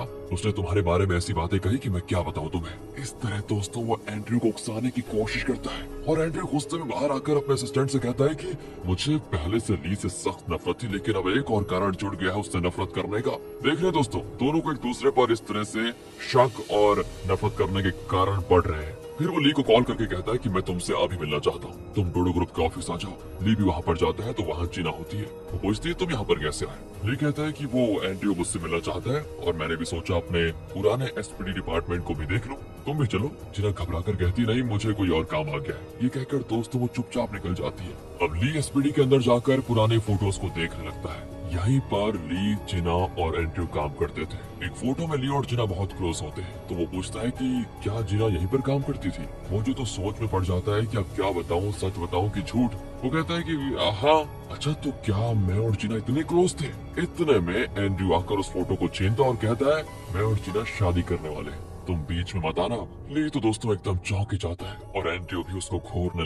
तो पिछले पार्ट के एंड में हमने देखा कि एंड्रयू ने जानबूझकर ली को डोडो ग्रुप बुलाया ताकि ली अपनी और जिना की फोटो को एसपीडी में देखे, और तब वो आकर फोटो छीन लेता है दोस्तों और कहता है मेरी और जिना की शादी होने वाली है, तुम बीच में मत आना। दोस्तों ये सुनकर ली ही नहीं, मोजो भी चौंक जाता है। फिर वो एक जगह बैठकर बात करते हैं, लेकिन ली ने जिना को कॉल करके मीटिंग में आने को कहा था कि तुम डोडो ग्रुप के लीगल एडवाइजर हो, इसलिए तुम्हारा इस मीटिंग में होना जरूरी है। वो भी आ जाती है। असल में एंड्रयू ली से MK2 वैक्सीन का पेटेंट खरीदना चाहता था, इसीलिए वो ली से मिलना चाहता था। लेकिन ली ने जिना को इसीलिए बुलाया था ताकि उसे भी पता चल जाए कि एंड्रयू कितना बड़ा फ्रॉड है। वो जिना से पूछता है कि क्या तुम्हें पता है कि एंड्रयू जेजे का बी वर्ड कंपनी खरीद लिया है? एंड्रयू घबरा जाता है कि ये तो मेरी पोल खोल रहा है, पर जिना के दोस्तों कुछ समझ में नहीं आता। ली कहता है कि अगर तुमने जेजे की बी वर्ड कंपनी खरीदी है तो इसके पीछे जरूर कोई न कोई कारण होगा, और मुझे पता है कि जेजे के लिए बी वर्ड सोने का अंडा देने वाली मुर्गी है, और वो इतनी आसानी से उसे किसी को तो दे नहीं सकता,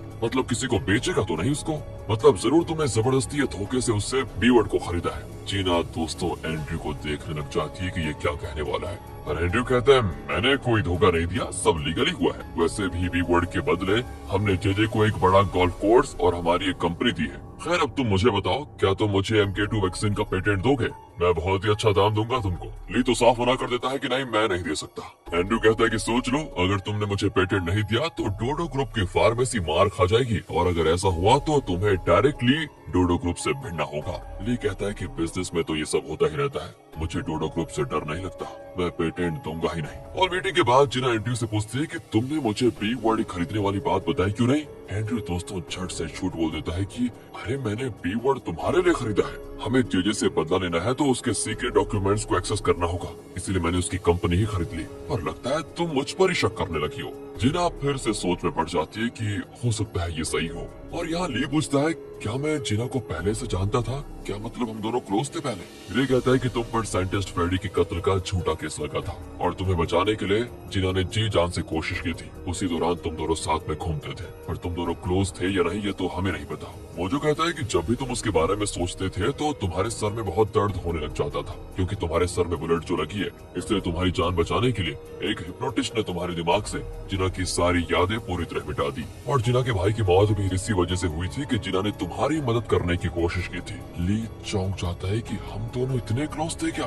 दूसरी ओर चेयरमैन उन सबको नौकरी से निकाल देता है जिसे उसकी वाइफ ने काम पे रखा था। फिर वो एंड्रयू से कहता है कि तुम्हें भी मैं फिर से वाइस चेयरमैन प्रमोट करता हूँ, और हाँ मैंने कुछ अफवाहें सुनी थी कि तुम जिना से शादी करने वाले हो, मुझे उम्मीद है कि वो सिर्फ अफवाहें ही होंगी। एंड्रयू पूछता है कि आप ऐसे क्यों पूछ रहे हैं पापा? बेटा जिना अच्छी लड़की है, इसमें कोई शक नहीं है, लेकिन खानदान और स्टेटस भी तो कोई चीज होती है, इसलिए मैं तुम्हारे लिए एक बड़े घर की लड़की देखूंगा और तुम्हें उसी से शादी करनी होगी। दोस्तों यहाँ पर एंड्रयू झूठ बोल देता है कि हाँ पापा, जिना और मेरे बारे में जो बातें फैली है वो सिर्फ अफवाहें हैं। चेयरमैन उसकी पीठ थपथपा कर कहता है कि शाबाश बेटा, मुझे तुमसे यही उम्मीद थी। चलिए दूसरी ओर ली को जिना का ख्याल आता रहता है, वो जिना को देखने जाता है। जिना अपने फ्रेंड्स के साथ बैठकर वहाँ ड्रिंक कर रही होती है, लगता है बहुत दुखी है। तब वहाँ पर ये एंड्रयू आता है क्योंकि उसे जॉन ने बुलाया था। जॉन चाहता है कि अब ली को तो जिना की याद आने से रही, और जिना भी उसे याद दिलाने की कोशिश नहीं करेगी क्योंकि ली की जान को खतरा होगा। तो वो सोचता है कि इस चक्कर में जिना की जिंदगी बर्बाद क्यों हो, एंड्रयू उसके लिए ठीक ही रहेगा क्योंकि वो जिना को चाहता भी बहुत है, इसीलिए वो इन दोनों को मिलाने की कोशिश कर रहा है दोस्तों। एंड ये सारी चीजें देखकर ली बहुत उदास हो जाता है। फिर एंड्रयू जिना को उसके घर छोड़ने जाता है। वो उससे पूछता है कि तुमने मेरे सवाल का जवाब सोच लिया है क्या, वो शादी वाली बात? जिना कहने लगती है कि मुझे नहीं पता कि मैं तुम्हारे काबिल हूँ भी या नहीं। लेकिन दोस्तों इससे पहले कि वो अपनी बात पूरी करती है, एंड्रयू कह देता है कि देखो जल्दबाजी में कुछ मत कर देना, मेरे पापा हमारी शादी के लिए राजी हो गए, अब कोई टेंशन नहीं है। दोस्तों लगता है एंड्रयू झूठ का भंडार है, झूठ पे झूठ बोले जा रहा है। वो ये भी कहता है कि डोडो ग्रुप का अगला चेयरमैन मैं ही हूँ, और उतनी बड़ी जिम्मेदारी मैं तुम्हारे बिना कैसे निभाऊंगा? तुम्हारा साथ मेरे लिए बहुत जरूरी है जिना, क्या तुम मेरा साथ दोगी ना? इस तरह दोस्तों बड़ा इमोशनल होकर वो चला जाता है। जिना फिर से एकदम कंफ्यूज हो जाती है कि क्या करूँ मैं। यहाँ पर पता चलता है दोस्तों कि जिना अब भी ली को बुला नहीं पाई। दूसरी ओर ली को दिखाते हैं। जिना के बारे में सोच सोच कर खुद पे गुस्सा होता है कि उसे कुछ याद क्यों नहीं आ रहा। वो सोड फाइट करके अपना गुस्सा उतारता है। फिर उसके पास जो MK2 वैक्सीन का पेटेंट है उसे वो ऑफिशियली अनाउंस करता है कि अब हम उस वैक्सीन का प्रोडक्शन शुरू करेंगे, और इस वजह से डोडो ग्रुप फार्मा का शेयर मार्केट में गिराव शुरू हो जाता है। दोस्तों वहाँ होती है डोडो ग्रुप की मीटिंग, और चेयरमैन पूछता है कि बेटा एंड्रयू, अपनी कंपनी चोट पे चोट खाई जा रही है, इस सिचुएशन को सुधारने के लिए तुम क्या प्लान कर रहे हो? एंड्रयू कहता है कि पापा हम पेड कैपिटलिज्म का सहारा लेंगे, यानी हम अपने ही कैपिटल से अपना वैल्यू बढ़ाएंगे। वहाँ बैठी सिंडी को पेड कैपिटलिज्म का मतलब नहीं पता होता, तो वो ली को मैसेज करती है कि ये लोग किसी पेड कैपिटलिज्म की बात कर रहे हैं, उसका क्या मतलब होता है? वो सिंडी को मीटिंग रूम से बाहर आकर कॉल करने को कहता है। वो भी कॉल करती है तो ली बताता है देखो वो लोग चाहे अपने किसी भी कंपनी में पेड कैपिटलिज्म यूज कर ले, पर तुम उन्हें अपने डोडो ग्रुप होटल में पेड कैपिटलिज्म कभी मत करने देना, क्योंकि उससे हमारे जो ज्वाइंट शेयर्स है ना उनकी वैल्यू कम हो जाएगी। और अब सिंडी मीटिंग में जाकर कहती है कि मेरे डोडो ग्रुप होटल में पेड कैपिटलिज्म नहीं चलेगा, मैं अलाउ करूंगी ही नहीं। पर दोस्तों एंड्रयू का प्लान ही ये था कि वो डोडो ग्रुप होटल में पेड कैपिटलिज्म के जरिए ली के शेयर्स का वैल्यू कम करवाए। इसलिए वो सिंडी से कहता है कि देखो अगर ये बात है ना तो फिर तुमने अपने शेयर्स को ली के साथ बांटा ही क्यों? वो तो हमारी कंपनी की तरक्की के खिलाफ था और वो हमारा दुश्मन है, समझी? सिंडी कहती है कि सुनो, वो मेरा ही प्लान था क्योंकि मैं ली से शादी करने वाली हूँ। इस तरह दोस्तों वो अपने पापा के सामने बोल देती है एंड सभी हो जाते हैं शॉक। एंड्रयू भी शॉक में होता है पर उससे खुशी भी होती है कि अगर इसने ली से शादी कर ली तो जिना एंड्रयू से ही शादी करने के लिए मानेगी, मतलब ऐसा उसको लगता है दोस्तों। इसलिए वो कहता है कि अरे वाह, ये तो बहुत ही अच्छा प्लान है। पर चेयरमैन कहता है कि सुनो, इस बारे में हम बाद में बात करेंगे, फालतू की अपनी बातें लगा रखी है। एंड अब बाद में सिंडी ना दोस्तों ली को सब कुछ बता देती है। वो कहता है तुम्हें तो शेयर मार्केट के बारे में कुछ नहीं आता, लगता है तुम्हें बहुत कुछ सीखना पड़ेगा। एंड वो भी कहती है कि मैंने तो फैशन डिजाइनिंग पढ़ा था, उसके बारे में पूछोगे तो बता सकती हूँ, पर ये शेयर मार्केट वगैरह की बातें मेरी समझ में नहीं आती। हाँ पर मैं सीख जाऊंगी, पर तुम्हें सिखाना पड़ेगा। ली भी कहता है कि ठीक है सिखा दूंगा। वैसे तुमने उन लोगों को पेड कैपिटलिज्म के खिलाफ कन्विंस किया कैसे? हाँ सिंपल सी बात थी, मैंने तो कह दिया कि मैं तुमसे शादी करने वाली हूँ एंड सब घबरा गए थे। पता है ली को तो हिचकी आ जाती है कि इसने ये क्या कह दिया भाई। तो अगले सीन में एंड्रयू जेजे से मिलने चाहता है। जेजे उससे हंसकर कहता है कि लगता है ली तुम्हारे लिए सरदर्द बन गया और तुम उससे मार पे मार खाई जा रहे हो। जरूर तुम मुझसे मदद मांगने के लिए आए होंगे, है ना? एंड्रयू दोस्तों सोच में पड़ जाता है क्योंकि उसने धोखे से जेजे से उसकी बी वर्ड कंपनी अपने नाम करवा ली और उसके बदले में जेजे ने डोडो ग्रुप से गोल्फ कोर्स और एक दूसरी कंपनी ले ली। बताओ, लेकिन अब ली की वजह से बी वर्ड कंपनी का दिवाला निकलने वाला है। इसलिए एंड्रयू अब दुविधा में पड़ गया है कि मैं तो फंस गया, लेकिन दोस्तों उसने अलग ही प्लान बना के रखा हुआ है। वो कहता है कि आप मेरे दुश्मन नहीं है, मेरा दुश्मन तो ली है। अगर आप बस किसी तरह ली को रास्ते से हटाने में सफल हो गए तो हम दोनों फिर से बिजनेस पार्टनर हो जाएंगे पहले की तरह। जेजे हंस पड़ता है कि वाह बेटा, तुम तो मुझे मॉन्स्टर कह रहे थे, तो अब तुम क्या कर रहे हो बताओ? जिना के लिए तुमने मेरे साथ गद्दारी की थी, तो फिर अब ये सब तुम जिना को क्यों नहीं बता देते?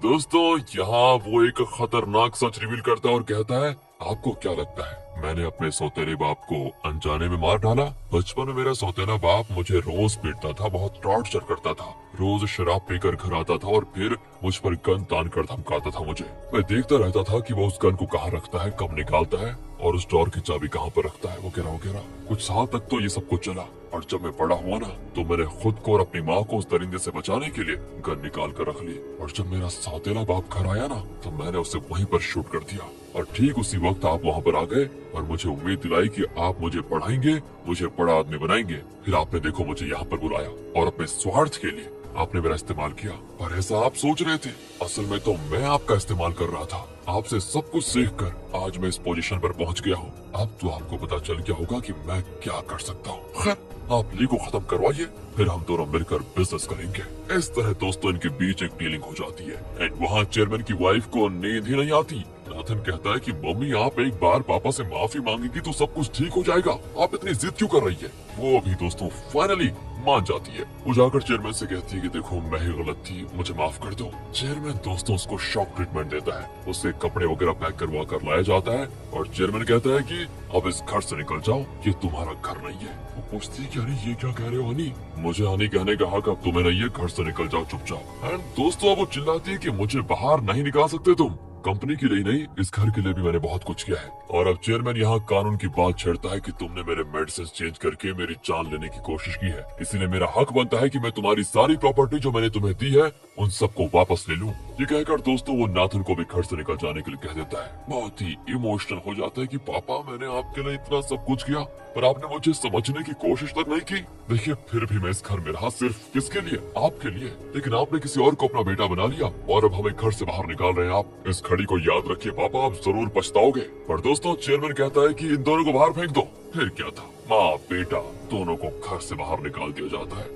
यहाँ नाथन की हालत देखकर हमें भी जरा उस पर तरस आती है दोस्तों। कुछ देर के बाद एंड्रयू आता है और पेड कैपिटल को बढ़ाने की बात करता है, लेकिन चेयरमैन उसको देखकर पूछता है कि तुम कौन हो और मेरे घर के अंदर कैसे आ गए? सभी चौंक जाते हैं और एंड्रयू कहता है कि पापा मैं एंड्रयू हूँ। चेयरमैन दोस्तों उठकर चिल्लाने लग जाता है कि तुम हो कौन जो मेरे बेटे की तरह एक्टिंग कर रहे हो? ये कहता है कि सर ये आपकी गर्लफ्रेंड शालोमी का बेटा है। चेयरमैन कहता है अच्छा तुम शालोमी की बात कर रहे हो जो मेरे साथ थी लेकिन मेरे अलावा उसका किसी और के साथ अफेयर भी था। ओहो तो तुम उस दूसरे आदमी के बेटे हो, तुम्हारी हिम्मत कैसे भी मेरे घर में घुसने की? कहकर वो एंड्रयू को चाटा मार देता है दोस्तों। एंड्रयू पूरी तरह बौखला जाता है कि ये क्या हो रहा है यहाँ पर। लगता है दोस्तों डिमेंशिया की वजह से चेयरमैन प्रेजेंट को भूल गया है और 20 साल पीछे चला गया है। वो कहता है मेरी वाइफ कहाँ पर है, मुझे वो ढूंढ रही होगी, 2 दिन से मैंने उससे ठीक से बात तक नहीं की, कहाँ हो तुम हनी? कहकर वो अपनी वाइफ को ढूंढने लग जाता है। एंड्रयू शॉक होकर चिल्लाता है कि अबे कोई डॉक्टर को कॉल करो वरना ये कहानी को पता नहीं कहाँ ट्विस्ट दे देंगे। दोस्तों अगले सीन में डॉक्टर आकर चेयरमैन को इंजेक्शन लगाता है और चेयरमैन फिर सो जाता है। अब भी पीए डॉक्टर से पूछता है कि क्या सच में इनको डिमेंशिया है या नहीं, या फिर ये उस गलत मेडिसिन का असर हो रहा है। वो कहता है कि हाँ, लेकिन एंड्रयू को अकेले में ले जाकर पूछता है कि तुम और कितने दिन चेयरमैन के डिमेंशिया को छुपा कर रखोगे? ऐसा ही चलता रहा तो जल्दी उनके मसल्स पैरालाइज हो जाएंगे। एंड्रयू कहता है कि जो मैं कहता हूँ सिर्फ वही कीजिए। कुछ दिनों में वो अपना वसीयतनामा लिखेंगे और फिर उनकी प्रॉपर्टी और कंपनी मेरे नाम हो जाएगी। तब तक किसी को पता नहीं चलना चाहिए कि उनको डिमेंशिया है, क्योंकि डिमेंशिया वाले पेशेंट्स वसीयतनामा नहीं लिख सकते। और जब तक मैं नहीं कहता आपको ये ड्रामा कंटिन्यू करना पड़ेगा। सुनो, मैं आपको बहुत मोटी रकम भी दे रहा हूँ, इसके लिए याद है ना? और अगर आपने मेरा साथ दिया तो मैं आपको डोडो ग्रुप होटल का चेयरमैन बना दूंगा, याद रखेगा। इस तरह दोस्तों वो डॉक्टर को भी धमका देता है। ये एंड्रयू ना दोस्तों बहुत ही खतरनाक मालूम लग रहा है यहाँ पर। अब चेयरमैन की वाइफ और नाथन नेल के घर जाते हैं, लेकिन वहाँ उन्हें खाने का मन नहीं करता। तब नाथन का असिस्टेंट कॉल करके कहता है कि वो गैंगस्टर बॉबी जेल से छूट गया है, आप चाहे तो उससे मिल लीजिए, वो आपके काम आएगा। नाथन भी दोस्तों उससे मिलने जाता और कहता है बहुत दिन हो गए तुमसे मिलकर यार, कैसे हो?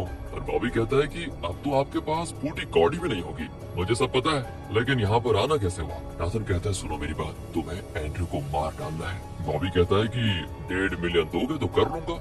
नाथन का मुंह खुला का खुला रह जाता है कि भाई तुम तो इतनी बड़ी रकम मांगकर मुझे लूटना चाहते हो क्या? मेरे पास पहले ही कुछ नहीं है, लेकिन ठीक है, अगर तुमने उसको मार डाला या उसको इतना घायल कर दिया कि वो खुद ही मर जाए तो सुनो, डोडो ग्रुप मेरा हो जाएगा और तब मैं तुम्हें 1.5 मिलियन दूंगा। शर्त मंजूर है? पर वो भी कहते नहीं, मुझे तुम पर भरोसा ही नहीं है। अगर डोडो ग्रुप तुम्हारा नहीं हुआ तो फिर मेरे पैसों का क्या होगा? इस एग्रीमेंट पे साइन करो, क्योंकि अगर तुमने काम के पैसे नहीं दिए ना तो हम तुम्हारी बॉडी के कुछ ऑर्गन्स चुरा लेंगे। सुनकर नाथन की हालत खराब हो जाती है दोस्तों। बॉबी कहता है कि अरे इतने शौक में क्यों हो, तुम तो जानते ही हो कि मैं अपना हफ्ता वसूली का काम छोड़कर तुम्हारा ये काम करने वाला हूँ। अरे पैसे तो चाहिए ना मुझे, पैसे तो लगेंगे ही। नाथन भी दोस्तों फाइनली साइन कर देता है। वहाँ ली, जिना और मोजो मिलकर जेजी को किसी दूसरे केस में भी फंसाने का प्लान बना रहे होते हैं। ली तो डायरेक्टली जिना से पूछ लेता है कि मैं जानता हूँ एसपीडी में हम दोनों बहुत क्लोज थे, लेकिन अब तुम मेरे साथ इतनी फॉर्मल क्यों होती हो? पहले जैसे मेरे साथ तुम नॉर्मल बातें क्यों नहीं करती? वैसी बातें क्या करो ना मेरे साथ। पर जिना उसके मुंह पे कह देती है कि मैं सिर्फ जेजे के केस के लिए तुम्हारे साथ जुड़ी हुई हूँ,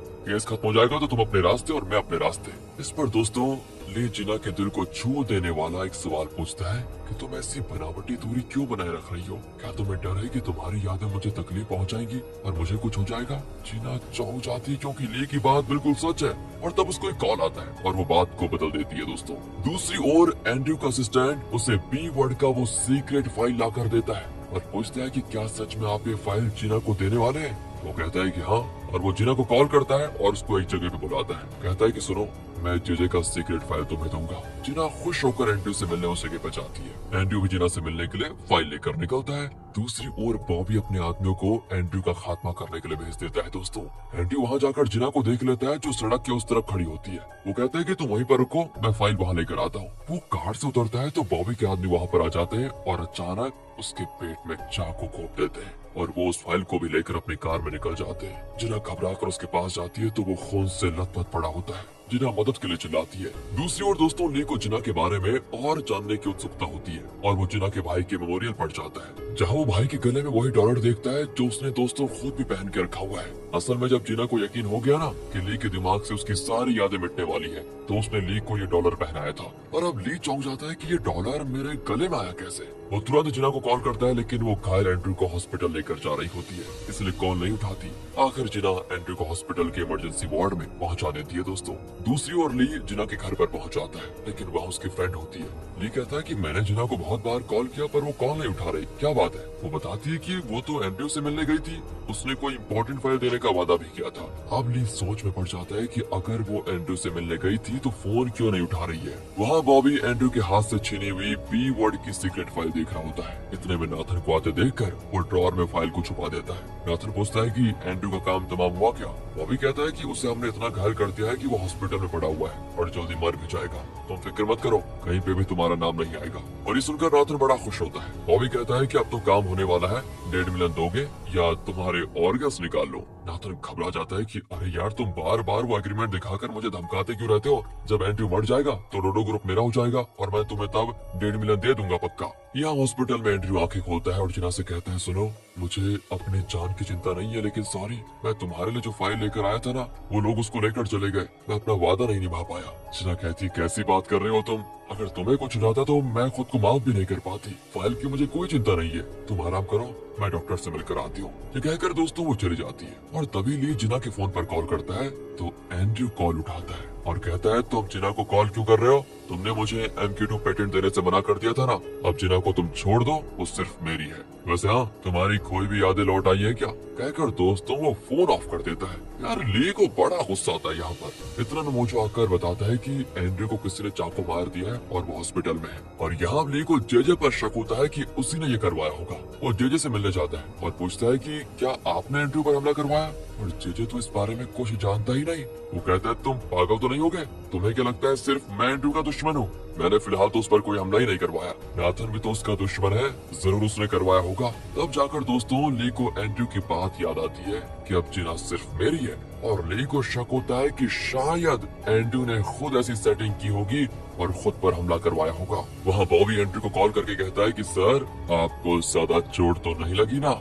मेरे आदमी ने ठीक उसी जगह पर चाकू घोंपा ना जहाँ आपने कहा था। और सर बाकी के पैसे आप कब देंगे?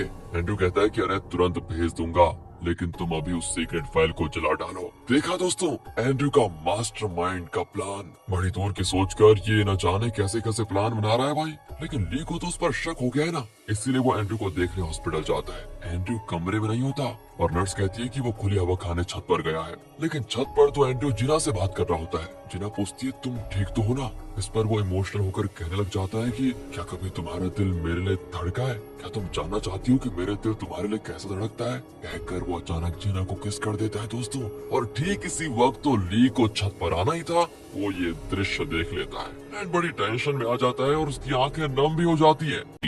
तो पिछले पार्ट के एंड में हमने देखा कि हॉस्पिटल की छत पर एंड्रयू ने जिना को किस किया था, जिसे ली ने देख लिया था और उसकी आंखें एकदम से नम हो गई थी। इस पार्ट में दिखाते हैं कि ली से सहा नहीं गया और वो दुख भरा दिल लेकर वहाँ से चला गया। और यहाँ जिना की आंखों से दोस्तों एंड्रयू को पता चल जाता है कि जिना को उससे प्यार है ही नहीं। वो कहता है कि सॉरी मैंने तुम्हें किस किया, मुझे पता चल गया है कि तुम्हें मेरे लिए प्यार नहीं है, सिर्फ दोस्ती है तुम्हारे दिल में ना, सही कह रहा हूँ ना मैं? और जब तुम्हें मुझसे प्यार हो जाएगा तो मुझे बता देना, मैं तब तक का इंतजार करूंगा। कहकर वो चला जाता है दोस्तों। दूसरी ओर ली बहुत ही परेशान होता है और मोजो से पूछता है कि मैं जानना चाहता हूँ कि मेरे और जिना के बीच कैसा रिश्ता था, कोई तो होगा जो हमारे रिश्ते के बारे में जानता होगा। मोजो कहता है कि पैनी जानती होगी पर वो तो चाइना में है। तो क्या हुआ, तुरंत चाइना के लिए टिकट बुक करो, मैं उससे मिलने जाऊंगा।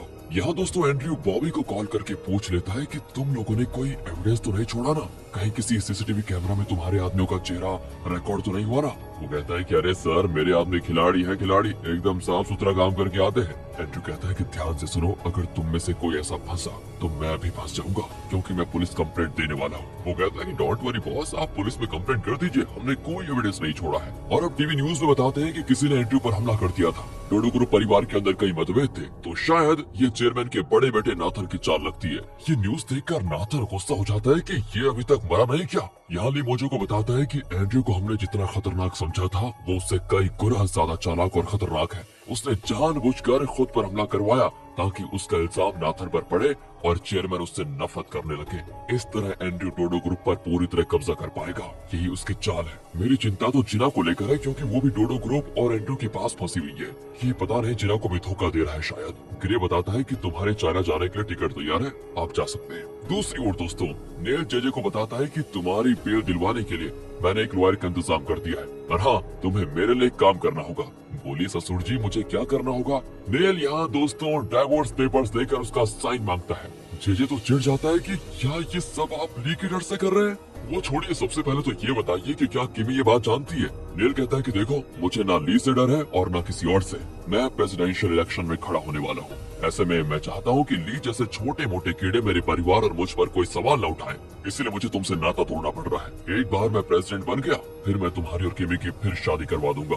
लेकिन जे समझ जाता है कि ये हमेशा के लिए मुझे अपने परिवार से उखाड़ फेंकना चाहता है, और अगर दोस्तों उसने साइन नहीं किया तो वो जेल से छूट नहीं सकता, इसीलिए वो साइन कर देता है। फिर वो सेल में जाकर बॉडीगार्ड से कहता है कि मेरे ससुर ने मेरा इस्तेमाल किया और अब वो मुझे कचड़े की तरह फेंक चुका है। एक बार मैं बाहर निकल जाऊँ ना, फिर एक एक को देख लूंगा। जिना का कत्ल करने की कोशिश में मुझे 5 साल जेल की सजा हुई है। उसका अगला हियरिंग आने वाला है। मैंने ऐसा प्लान बनाया है कि वो केस झूठा साबित हो जाएगा। अगले सीन में दोस्तों ली पैनी से चाइना में मिलता है। तो पूछता है कि सिर्फ तुम बता सकती हो कि मैं और जिना कितने क्लोज थे, हमारा कैसा रिश्ता था। पैनी उसके गले में पहना हुआ डॉलर देख लेती है और कहती है, ये तो जब तुम टीनेजर थे तब से तुमने पहन के रखा हुआ है। तुमने तो ये चैन जिना को दिया था, तो क्या उसने तुम्हें ये डॉलर लौटा दिया? ली चौंक कर पूछता है कि क्या मैं जिना को कई सालों से जानता हूँ। पैनी कहती है कि हाँ, जब तुम देख नहीं सकते थे तब वो तुम्हारे घर में तुम्हारी देखभाल करती थी। जिना ने उस वायरस गैस से तुम्हें बचाने के लिए खुद की जान जोखिम में डालकर वो इकलौता वैक्सीन तुम्हें लगा दिया। ली को दोस्तों दिन के जितना कुछ याद आता है, लेकिन उससे ज्यादा उसे कुछ याद नहीं आता।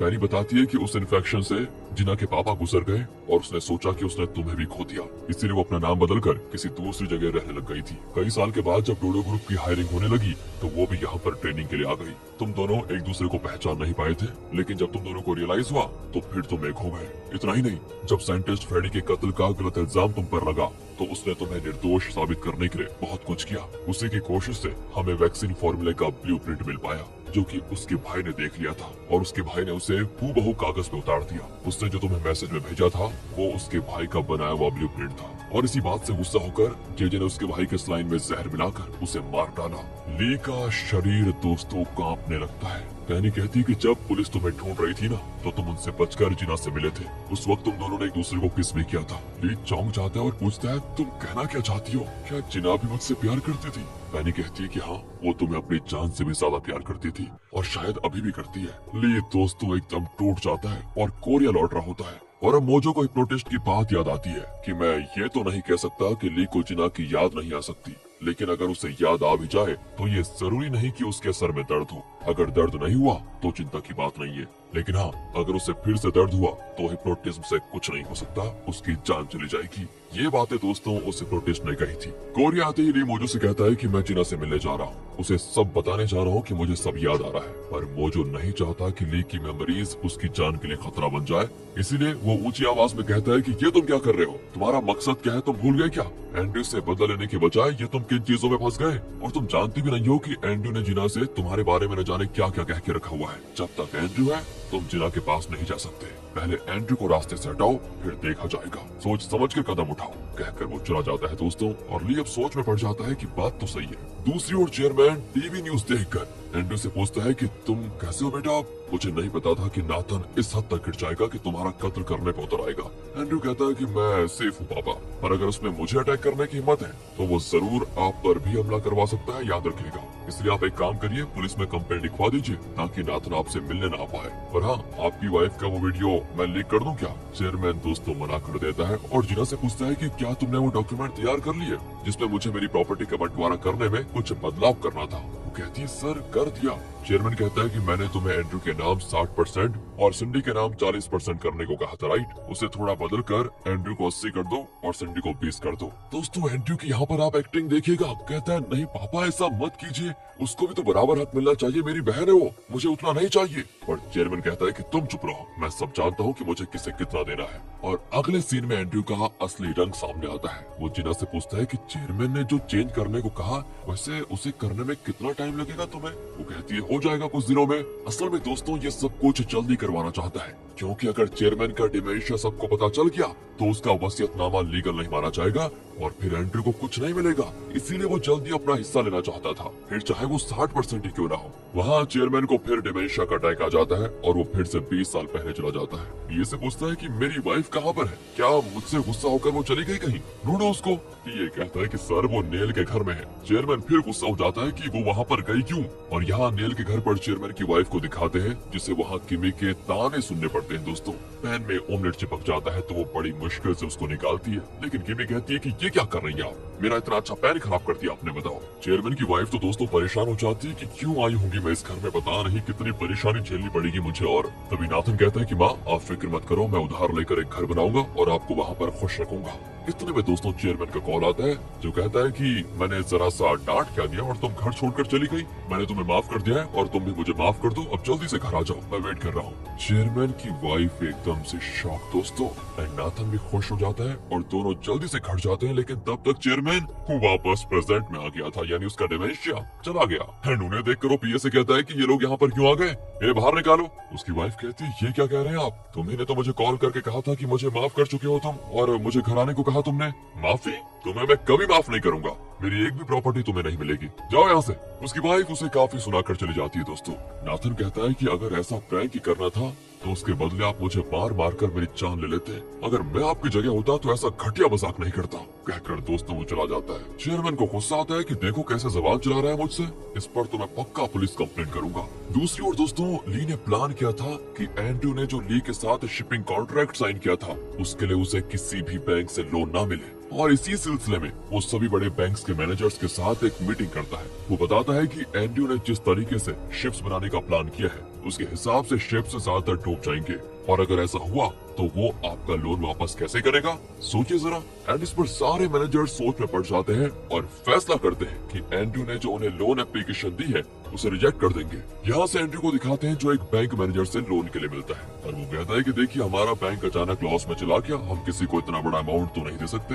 अरे अभी आप क्या कह रहे हैं, पर कुछ दिन पहले तो आप लोन के लिए मान गए थे, क्या किसी ने आपका ब्रेन वॉश कर दिया है क्या। पर दोस्तों वो मैनेजर दूसरी मीटिंग का बहाना करके चला जाता है। दूसरी ओर ली मोजू से कहता है कि अब तक तो एंड्रयू का एप्लीकेशन सारे बैंक्स रिजेक्ट कर चुके होंगे, अब हम अपनी तरफ से एक बैंक लोन उसके लिए अरेंज करेंगे। मोजू कंफ्यूज हो जाता है कि आखिर प्लान क्या है तुम्हारा। वो कहता है कि सुनो, जब सारे बैंक्स ने उसका साथ छोड़ दिया तो उसे लगना चाहिए कि हम अपनी तरफ से उसकी मदद कर रहे हैं, ये भी एक चाल है, इस तरह हम उससे बदला ले पाएंगे। इतने में दोस्तों सिंडी एक बुक लेकर हाजिर हो जाती है कि मुझे बिजनेस और शेयर मार्केट के बारे में सिखाओ जरा कुछ। ये माथा पीटने लग जाता है कि ये आ जाती है वक्त बेवक्त मेरा सर खाने के लिए। ठीक है फॉलो मी, लेकिन सिर्फ एक बुक से क्या होगा, कहकर वो उस कमरे में ले जाकर ढेर सारे बुक्स देता है। एंड उसकी हालत खराब कि इतने सारे बुक्स पढ़ते पढ़ते तो मैं बूढ़ी हो जाऊंगी। देखो पढ़ाई के मामले में मुझे मजाक बिल्कुल पसंद नहीं, पढ़ोगी नहीं तो सीखोगी क्या खाक। मुझे थोड़ा काम है, जब मैं लौटूंगा तो एक बुक को तुम्हें खत्म कर देना चाहिए, तब तक समझ गई। मैं क्वेश्चंस भी पूछूंगा, और हाँ गलती से भी सोना मत। कुछ देर के बाद दोस्तों बाहर आता है तो वो खर्राटे भर रही होती है। ली उसे उठाता है तो वो चौंक जाती है कि है। बताओ दोस्तों वो इतनी गहरी नींद में थी कि बुक में उसका लार टपक रहा होता है। वो तुरंत उस बुक को बंद कर देती है। अब ली वो बुक मांगता है पर वो नहीं देती। ली उसको खींचता है तो बुक के साथ सिंडी उसकी गोद में जाकर गिर पड़ती है। उसे तो बड़ा मजा आता है, लेकिन ली उसे दूर जाने लगता है। वो कहती है कि अरे तुम्हें पता नहीं है क्या, ऐसे में फिल्मों में तो किसिंग होती है। कहकर वो ली को किस करने जाती है कि वहाँ पर मोज और ग्रे आ जाते हैं दोस्तों।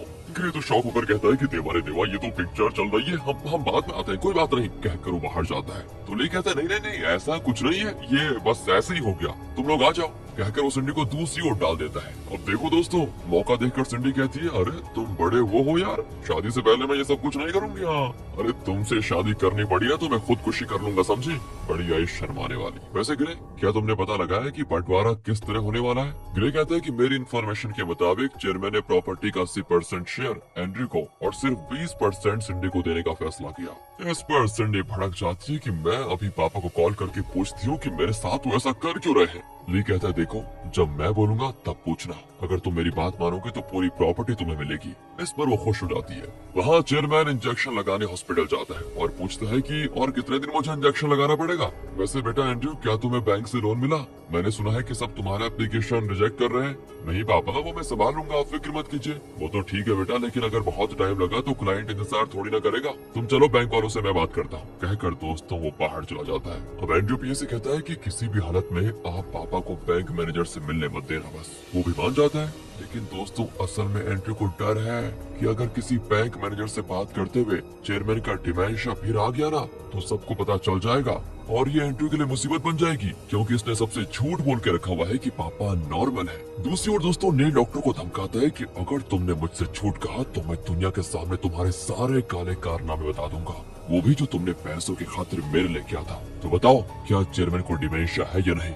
और यहाँ डॉक्टर के पास सच बताने के अलावा कोई रास्ता नहीं होता। वो कह देता है कि हाँ, चेयरमैन को डिमेंशिया है और एंड्रयू जानबूझकर उसे छुपाने की कोशिश कर रहा है। फिर क्या था दोस्तों, वो चेयरमैन की वाइफ को बता देता है एंड वो एकदम शॉक हो जाते हैं कि एंड्रयू इतना बड़ा गेम खेल रहा है और वो भी हमारी पूरी प्रॉपर्टी हासिल करने के लिए। नाथन बड़ी टेंशन में होता है कि मैं उसको ऐसा करने नहीं दूंगा। कहकर वो सीधे चेयरमैन को कॉल करता है, लेकिन वो कहता है कि चुपचाप फोन रख नीचे। पापा प्लीज मेरी बात सुनिए, एंड्रयू आपकी प्रॉपर्टी हड़पने के लिए आपसे झूठ बोल रहा है कि आपको डिमेंशिया नहीं है। चेयरमैन तो चिल्ला देता है कि बेटा तुम्हारी हिम्मत कैसे भी ये कहने की कि मुझे डिमेंशिया है, इसके लिए तो मैं तुम पर अलग कंप्लेंट करूंगा। देखो तुम जरा, और आइंदा मुझे कभी कॉल मत करना और ना ही इस घर में कभी कदम रखना। नाथन कहता है कि वो एंड्रयू पापा को एक खिलौने की तरह यूज कर रहा है। अब दोस्तों चेयरमैन को एक और कॉल आता है जो सिंडी कर रही थी। वो कहती है कि पापा डिनर आप हमारे साथ कीजिए, मुझे आपसे बात करनी है। चेयरमैन कहता है कि नहीं बेटी, इस वक्त मेरा मूड खराब है, बाद में बात करता हूँ। और इतने में दोस्तों ली फोन लेकर चेयरमैन से बात करता है। दूसरी ओर एंड्रयू जिना के घर पर होता है। जिना अपना कोई काम कर रही होती है तो वो कहता है, लगता है ली ने सारे बैंक से बात करके मेरा लोन एप्लीकेशन रिजेक्ट करवा दिया है। मुझे लगता है कि उसकी नजर डोडो ग्रुप पर है, इसलिए वो हमेशा सिंडी के साथ घूमता रहता है। शायद वो दोनों बहुत क्लोज भी हो गए हैं। जिना कहती नहीं, मुझे नहीं लगता कि ये सच है। उसके सामने दोस्तों एंड्रयू ली को कॉल करके कहता है कि मैं तुमसे मिलना चाहता हूँ। ली भी कह देता है कि मैं एक डिनर के लिए जा रहा हूँ, तुम चाहो तो मुझे वहाँ पर मिल लो। एंड्रयू कहता है तो ठीक है, कहकर दोस्तों वो जिना से बात करता है। अब इससे ली भी समझ आता है कि जिना भी एंड्रयू के साथ है। ये जानकर उसको थोड़ी परेशानी होती है। फिर एंड्रयू पूछता है, क्या तुम्हारे साथ सिंडी है? वो कहता है कि हाँ, और इस पर अब जरा जिना को शक हो जाता है कि कहीं ली सिंडी के पीछे तो नहीं घूम रहा। बेचारी जरा दुखी हो जाती है। अगले सीन में वो सभी डिनर के लिए मिलते हैं, पर वहाँ पापा को देखकर एंड्रयू शॉक हो जाता है। असल में दोस्तों वहाँ पर एक बैंक मैनेजर भी बैठा होता है जो ली के कहने पर यहाँ पर आया था। ली का प्लान यह है कि एंड्रयू और चेयरमैन को ऐसा लगे जैसे कि एंड्रयू को जो लोन कहीं से नहीं मिला वो ली की बदौलत उसको मिल रहा है, और वो भी ली सिंडी की खातिर कर रहा है। दोस्तों इसके पीछे मोटिव ये है कि एंड्रयू को जो 80% प्रॉपर्टी मिलने वाली है उसे घटाना, कम करना।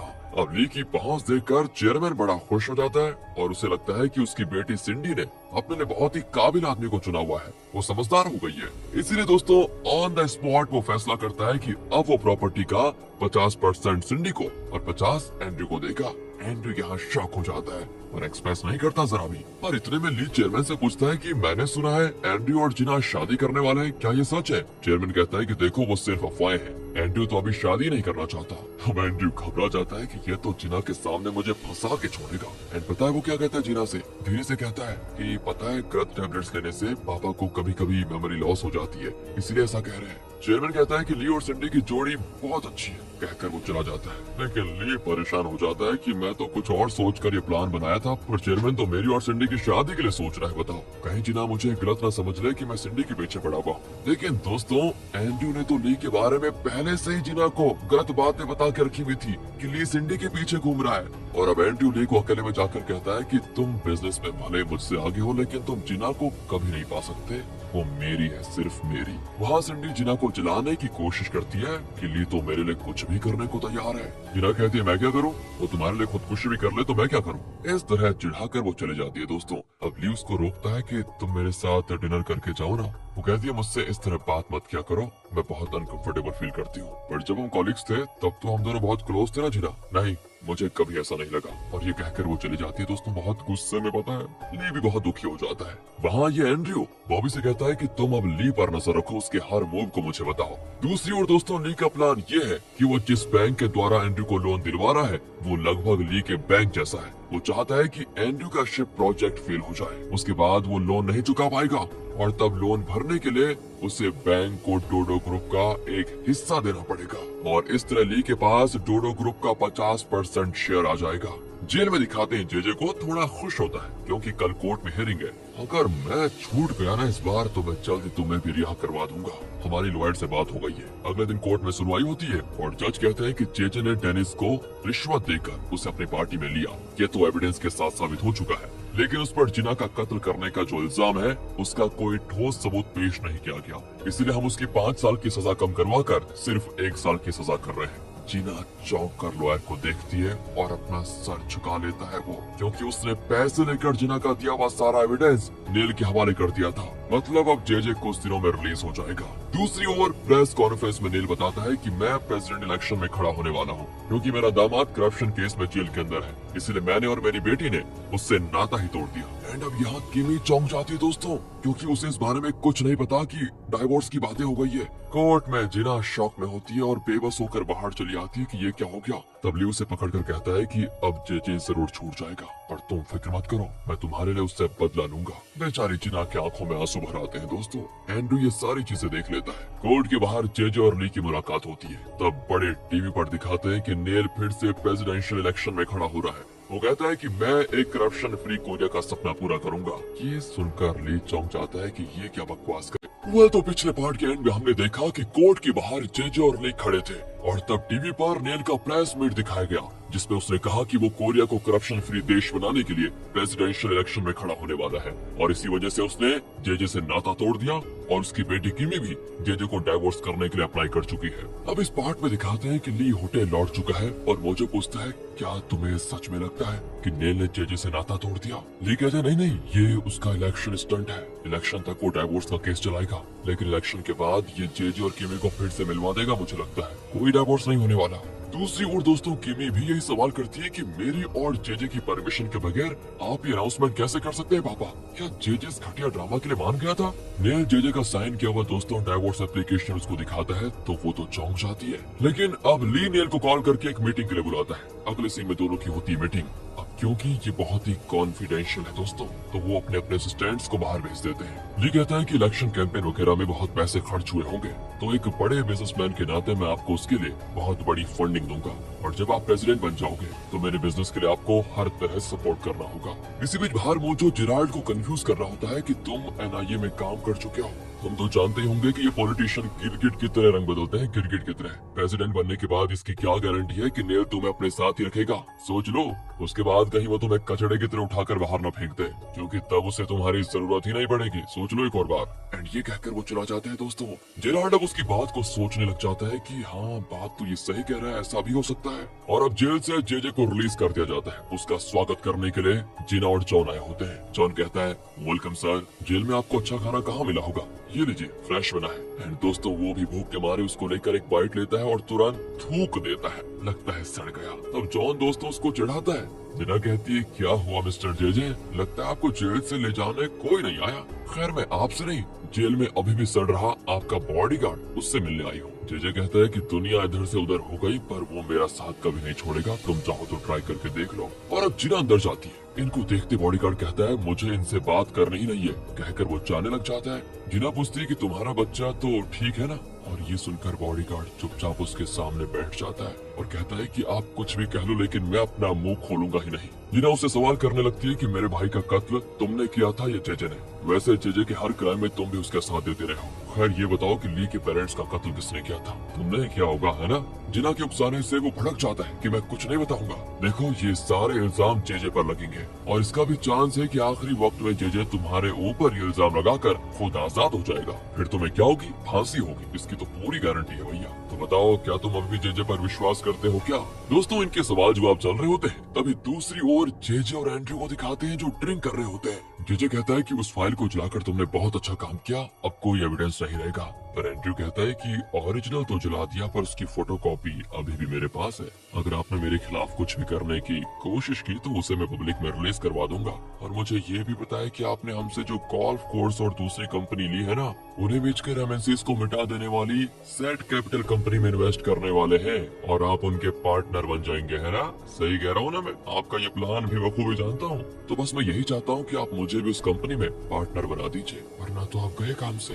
उसकी धमकी को सोचते हुए जेजे घर आता है। वहाँ चेयरमैन की वाइफ और नाथन को देखकर वो चौंक जाता है कि ये लोग भी यहीं पर है क्या? फिर जेजे और किमी कमरे में जाकर बात करते हैं। किमी कहती है मुझे माफ कर दो, मुझे नहीं पता था कि पापा ऐसी चाल चलेंगे। पर दोस्तों जेजे उसका ब्रेन वॉश करता है कि इसमें तुम्हारी कोई गलती नहीं होगी, ये तो मैं जानता था, पर तुम फिक्र मत करो, मुझे एक ऐसी पोजीशन पर पहुंचना होगा जिससे तुम्हारे पापा मुझे कभी तुमसे अलग न कर पाए, पर उसमें मुझे तुम्हारी मदद की जरूरत पड़ेगी। दोस्तों यहाँ पर किमी के कैरेक्टर की बात करें तो इसे जेजे पर अंधाधुंध विश्वास है। जेजे की हर बात को वो सच मानती है और कहती है कि मैं हमेशा तुम्हारे साथ रहूंगी, तुम्हें सपोर्ट करती रहूंगी। कहकर दोस्तों उसके गले लग जाती है। देख रहे पति पत्नी का प्यार। दूसरी ओर ली ने डोडो ग्रुप के मैच्योर्ड बॉन्ड्स खरीदने का प्लान बना लिया था। मोजो ने कुछ लोगों की लिस्ट निकाली थी जिनके पास डोडो ग्रुप के ऐसे ढेर सारे बॉन्ड्स हैं। उसने एक बुजुर्ग को आइडेंटिफाई किया था जिसके पास डोडो ग्रुप के बहुत सारे मैच्योर्ड बॉन्ड्स हैं। अगर हमने उस आदमी से बॉन्ड्स खरीद लिए तो डोडो ग्रुप को हम टेक ओवर भी कर सकते हैं। तो दोस्तों इस तरह इनका यहाँ पर प्लान बन रहा है। अगले सीन में ली और मोजो उस बुजुर्ग से मिलने जाते हैं, लेकिन वो इनकी तरफ देखता तक नहीं और कहता है कौन हो तुम लोग, यहाँ पर क्यों आए हो। ली अपना इंट्रो देता है और कहता है हम आपसे एक फेवर मांगने के लिए आए हैं। अरे मैं तुम लोगों को जानता तक नहीं, फिर मैं तुम्हारे लिए फेवर क्या करूंगा। सर हमारी एक इन्वेस्टमेंट कंपनी है और आपके पास जो डोडो ग्रुप के मैच्योर्ड बॉन्ड्स हैं उन्हें बहुत ही ज्यादा दाम देकर मैं खरीदना चाहता हूँ। वो भी कह देता है कि क्या तुम जानते हो कि उन बॉन्ड्स की आज कीमत क्या है। अगर तुम्हारे पास उन्हें और ज्यादा दाम पर खरीदने जितने पैसे हैं तो जरूर वो गलत तरीके से कमाए हुए पैसे होंगे। और वैसे तुम उन्हें खरीदना क्यों चाहते हो। सर हम डोडो ग्रुप को टेक ओवर करना चाहते हैं। ओहो तभी तो मैं सोचूं तुमने मुझे समझ क्या रखा है कि कोई भी ऐसा हरा गहरा पैसे देगा तो मैं वो बॉन्ड्स बेच दूंगा क्या। तुम जैसे लोग ही इन अच्छी कंपनीज का दिवाला निकलवाते हैं। चुपचाप यहाँ से चले जाओ वरना बहुत बुरा फंस जाओगे। दोस्तों इस पूरे कॉन्वर्सेशन के दौरान उसने ली और उनकी टीम को मुड़कर भी नहीं देखा था। उसका आदमी को धक्के देकर बाहर निकाल देता है और उन पर नमक छिड़कता है। लगता है दोस्तों उन्होंने ली को कोई बुरी शक्ति समझा था जिस तरह उनको नमक छिड़क कर दफा किया जा रहा है। पर दोस्तों इस दृश्य की फोटो ले रहा होता है बॉबी और अगले सीन में एंड्रयू उन फोटोज को देखकर समझ जाता है कि अब ली हद पार कर रहा है, उसे रोकना होगा कैसे भी करके। क्या वो बुजुर्ग इतना बड़ा आदमी है। बॉबी कहता है कि वो बहुत ही अमीर आदमी है और अपना खुद का एक लोन बिजनेस भी चलाता है। यहाँ के जितने भी अमीर लोग हैं बिजनेसमैन हैं उन लोगों ने कभी न कभी तो उस आदमी से बिजनेस के लिए लोन जरूर लिया होगा। इतना पहुंचा हुआ आदमी है वो। दूसरी ओर दोस्तों ली मोजो से पूछता है कि उस बुजुर्ग का कोई परिवार नहीं है क्या। मोजो कहता है उनका परिवार 20 साल पहले मिट गया था और ना तो वो स्मोक करता है और ना ही ड्रिंक करता है। उसकी यहाँ तक कि कोई गर्लफ्रेंड भी नहीं है। पर हाँ उसे एक ही दिनचर्या को रोज फॉलो करने का एक मेंटल कंडीशन है, मतलब एक तरह का पैरानोया कह सकते हैं। ये पूछता है किस तरह का पैरानोया। एक्चुअली कई सालों से वो हर दिन एक ही शेड्यूल फॉलो करता है, उससे जरा भी नहीं हटता। अगर उसमें जरा भी बदलाव हुआ तो वो नर्वस हो जाता है और उसकी हालत बहुत खराब हो जाती है। ओह ऐसी बात है, तो शायद हम उसकी इसी कमजोरी का फायदा उठाकर उसे अपने रास्ते पे लेकर आ सकते हैं। एक काम कीजिए आप उसका रोज का वो repeated schedule A to Z note कीजिए और मुझे बताइए। वो जो कहता है ठीक है। दूसरी ओर दोस्तों पीए एंड्रयू को कॉल करके कह देता है कि चेयरमैन आपके कमरे में सोने गए और अचानक वो गायब है, न जाने कहाँ चले गए। और एंड्रयू घबरा जाता है और कहता है कि आप हमारे उस वफादार पुलिस ऑफिसर को इन्फॉर्म कीजिए, मैं अभी पापा को ढूंढता हुआ आता हूँ। फिर वो नाथन के असिस्टेंट को कॉल करके कहता है कि लगता है चेयरमैन नेल के घर पर गए होंगे, तुम वहाँ पर जाकर चेक करो जरा। दोस्तों आपको तो पता ही है ना नाथन का असिस्टेंट एंड्रयू के लिए काम करता है, पैसों का मामला यार। दूसरी ओर दोस्तों नेल के घर को दिखाते जहाँ पर चिराग आकर बताता है कि चेयरमैन यहाँ पर आ रहे हैं। सभी शॉक हो जाते हैं। बाहर चेयरमैन एक बैग लिए खड़ा होता है और अपनी वाइफ से कहता है कि सॉरी हनी, वर्क प्रेशर में मैं तुम्हारा ख्याल नहीं रख पाया और मैं हमारे होने वाले बच्चे के लिए ये ड्रेस भी लेकर आया हूँ। डॉक्टर ने कहा था कि लड़का होगा इसलिए मैंने उसका नाम भी सोच के रखा हुआ है, हम उसका नाम नाथन रखेंगे। दोस्तों इस तरह वो 20-25 साल पहले के माइंड सेट में चला जाता है। उसकी वाइफ कहती है लगता है तुम्हें ये बीमारी बहुत पहले से थी और हमें पता भी नहीं चला। चेयरमैन कहता है कि ये क्या बात कर रही हो, मुझे बहुत भूख लगी है अभी। दोस्तों ये सारी चीजें नाथन का असिस्टेंट देख लेता है और एंड्रयू को बता देता है। अब चेयरमैन को घर के अंदर ले जाकर उसकी वाइफ उसको खाना देती है। वो जम के खाता है और नेल पर बरस पड़ता है दोस्तों कि ये घर छोड़कर आ गई थी तो तुम्हारी अकल कहाँ गई, तुम्हें अपनी बहन को समझा बुझाकर वापस घर भेजना चाहिए था। नेल तो दोस्तों तंग आ जाता है इसकी हरकतों से। खाना खाकर चेयरमैन सो भी जाता है और तब चेयरमैन की वाइफ नेल से कहती है कि अब इनका क्या करे बताओ, इस प्रॉब्लम को कैसे सॉल्व करें, क्या पुलिस को इन्फॉर्म कर दें। तब एंड्रयू दोस्तों नाथन को कॉल करके धमकाता है कि अगर तुमने पापा को चुपचाप मेरे हवाले नहीं किया तो पुलिस में पहले से पापा ने तुम्हारे खिलाफ कंप्लेंट दी थी कि तुम उनसे मिल नहीं सकते, तो सोचो उस केस में मैं कह दूंगा कि तुमने उनको किडनैप कर लिया। और कोई रास्ता न पाकर उसे एंड्रयू की बात माननी पड़ती है। एंड्रयू भी चेयरमैन को घर लेकर जा रहा होता है। ये बहुत घबरा जाता है कि सर को क्या हो गया, उनकी हालत खराब होती जा रही है। अब एंड्रयू उसे सच बता देता है कि पापा को डिमेंशिया है, डॉक्टर ने आज सुबह ये बात मुझे बताई थी। दूसरी ओर उस अमीर बुजुर्ग को दिखाते हैं जिसे हम वॉल्टर कहेंगे। वो सुबह मस्त जॉगिंग करने जाता है। ग्रे उसका पीछा कर रहा होता है ताकि उसका पूरा शेड्यूल देख पाए। तो अच्छी खासी जॉगिंग करने के बाद वो एक पेड़ के नीचे एक्सरसाइज करता है, फिर एक कॉफी शॉप में जाकर कॉफी पीता है, उसके बाद मार्केट में जाकर छोटे छोटे दुकानदारों से रोज की पैसा वसूली करता है। लगता है दोस्तों ये बड़े बिजनेसमैन को ही नहीं बल्कि ऐसे छोटे मोटे दुकानदारों को भी उधार देता है। अगर वो पैसे नहीं दे पाते तो उनकी दुकान से सामान उठाकर लेकर जाता है। फिर वो एक होटल में जाकर लंच करता है। 30 साल से वो इसी होटल में है, इसी टेबल पर लंच भी करता है। इस तरह उसकी पूरी दिनचर्या को नोट करके ग्रे ली को बता देता है। अब ली कंफ्यूज होता है कि इसके शेड्यूल को हम टॉप कैसे सकते हैं। बाकी लोग कहते हैं कि ये बेकार का काम छोड़ो और कोई दूसरा आइडिया सोचो। पर दोस्तों इस बार सिंडी चबड़ चबड़ कर रही होती है तो ली टेंशन में कहता है कि देखो मेरा सर मत खाओ प्लीज, अभी काम की बात चल रही है यहाँ पर, मैं पहले से टेंशन में हूँ, मुझे सोचने दो। सिंडी गुस्सा हो जाती है और कहती है तुम लोग ना एकदम बुद्ध हो, अगर वो हर रोज एक ही जगह जाता है और तुम्हें उसका शेड्यूल बिगाड़ना है तो उन जगहों को खरीद लो ना। दोस्तों यहाँ ली को रोशनी दिखती है, वो सिंडी से कहता है कि अरे वाह मेरी जान, आज तुमने ढंग की बात की है पहली बार, कहकर वो उसको बढ़िया तरीके से गले लगा लेता है। और सिंडी की खुशी का ठिकाना नहीं होता क्योंकि वो यही जा रही थी। फिर वो मोजो से कहता है कि वो जहाँ भी जाता है उन सारी जगहों को हम खरीदेंगे, आप उसका इंतजाम कीजिए बस। मोजो भी चला जाता है। सिंडी कहती है कि मैंने देखो तुम्हारी कितनी बड़ी प्रॉब्लम को सॉल्व कर दिया, इस पर तो एक किस बनता है ना, मुझे किस करो। ये कहता है ठीक है आंखें बंद करो। वो भी आंखें बंद करके किसका वेट करती है, पर नहीं दोस्तों वहाँ से 9 2 11 हो जाता है। दूसरी ओर दोस्तों एंड्रयू उस अमीर बिजनेसमैन यानी कि वॉल्टर से मिलने जाता है, यानी कि उस बुजुर्ग आदमी से, पर वो तो एंड्रयू को जानता ही नहीं। तो एंड्रयू अपना इंट्रो देता है, फिर वो एंड्रयू को घर के अंदर बुलाता है। एंड्रयू कहता है कि ली आपसे डोडो ग्रुप के बॉन्ड्स खरीदने की कोशिश करेगा, वो डोडो ग्रुप को मिट्टी में मिलाना चाहता है, इसलिए आप प्लीज उसे बॉन्ड्स मत बेचेगा। वॉल्टर कहता है वो तो मैं तुम्हें भी नहीं बेचूंगा, फिर उसे कैसे बेच सकता हूँ, तुम फिक्र मत करो, मैं किसी को बॉन्ड्स नहीं बेचूंगा। वैसे तुम्हारे पापा की तबीयत कैसी है? मैंने सुना है कि उनकी हालत बहुत खराब है, लेकिन यहाँ एंड्रयू झूठ बोलता है कि अब वो ठीक है। वहाँ दोस्तों ली सिंडी को पढ़ा रहा होता है, तभी ग्रे बताता है कि जिना तुमसे मिलने के लिए आई हुई है, और ये सुनकर सिंडी भड़क जाती है दोस्तों, उससे रहा नहीं जाता कि जिना यहाँ पर आ गई। तब जिना आकर कहती है देखो मुझे तुमसे कुछ बातें करनी है, सीरियस बातें। ली सिंडी को बाहर वेट करने को कहता है, वो भी मुंह फुलाकर बाहर आ जाती है, और तब उसका असिस्टेंट बताता है कि किमी आपसे मिलने के लिए आई है। तो सिंडी उससे मिलने जाती है। वो सिंडी से कहती है कि सुनो ली पर इतना विश्वास मत करो, वो तुम्हें यूज कर रहा है। सिंडी गुस्से में कहती है कि अगर यही बातें बतानी आई थी तो मैं तो चलती हूँ, पर किमी उसको रोक कर कहती है कि तुम्हें एक और सच बताऊं क्या, तुम्हारे भाई नाथन ने ही ली के पेरेंट्स का कत्ल करवाया था, उसी का बदला लेने के लिए वो आया है, और तुम सपने देख रही हो कि वो तुम्हें प्यार करता है और तुमसे शादी करेगा। वो तुम्हें यूज करके तुम्हारे परिवार से बदला लेना चाह रहा है, सावधान रहना। सिंडी यहाँ एकदम शॉक हो जाती है और यहाँ जिना ली को बताती है कि चेयरमैन ने सिंडी को प्रॉपर्टी का 50% देने का फैसला किया है, और वो चाहते थे कि मैं इस बारे में तुमसे भी बात कर लूं, इसीलिए मैं आई हूँ। ली कहते हैं मुझे इसमें कोई एतराज नहीं है। बस दोस्तों जिना का काम खत्म हुआ तो वो निकल जाती है। ली कहता है कि मैं भी बाहर जा रहा हूँ, तुम्हें ड्रॉप कर दूंगा। जिना ना नहीं कर पाती दोस्तों, और वो ली के साथ निकल जाती है। लिफ्ट में ली का हाथ जिना के हाथ को जरा सा टच करता है तो जिना को एकदम से गूज बम्स आने लग जाते हैं और वो हाथ हटा देती है। उसे वो दिन याद आ जाता है जब ली जिना के लिए वेट कर रहा था और उस दिन ली ने उसका हाथ पकड़ा था। सोचकर यहाँ जिना का दिल थोड़ा भारी हो जाता है, लेकिन वो सब मन में दबा कर रखती है दोस्तों। जब वो बाहर निकलते हैं तो वहाँ पर सिंडी और किमी आ जाते हैं। किमी कहती है कि अरे अरे ली तुम कैसे हो, तुम दोनों की जोड़ी बड़ी अच्छी लग रही है। वैसे वो दरअसल दोस्तों इन्हें चिढ़ाना चाहती है, पर जिना यहाँ पर मस्त पॉइंट मारती है कि वैसे आपकी और जेजे की भी जोड़ी अच्छी थी, फिर आप उसे डाइवोर्स क्यों दे रही है। ली भी कहता है कि शायद आप जेजे का असली चेहरा देख नहीं पाई अब तक, वो सिर्फ आपको यूज कर रहा है। जब आपको उसकी असलियत पता चलेगी ना तो आज आपको वार्न करने के लिए आप मुझे एक दिन शुक्रिया जरूर करेंगी। लेकिन यहाँ दोस्तों इनकी बातें तो चल रही होती है, लेकिन सिंडी बड़ी दुखी होती है और वो चले जाती है। किमी बाहर आकर कार में चढ़ती है जहाँ जेजे उसका वेट कर रहा होता है। उसी ने किमी को दोस्तों सिंडी को सच बताने के लिए भेजा था। वो पूछती है क्या सच में नाथन ने ली के पेरेंट्स का कत्ल किया था, आपका इसमें कोई कनेक्शन तो नहीं था ना। नहीं डार्लिंग, मेरा उस मामले में कोई कनेक्शन नहीं है, ली की तो कोई और ही दुश्मनी है मुझसे, तुम फिक्र मत करो, मैं हमेशा तुम्हारे साथ हूँ। कहकर दोस्तों वो किमी को गले लगाकर विलन वाली स्माइल देता है, विलन वाली।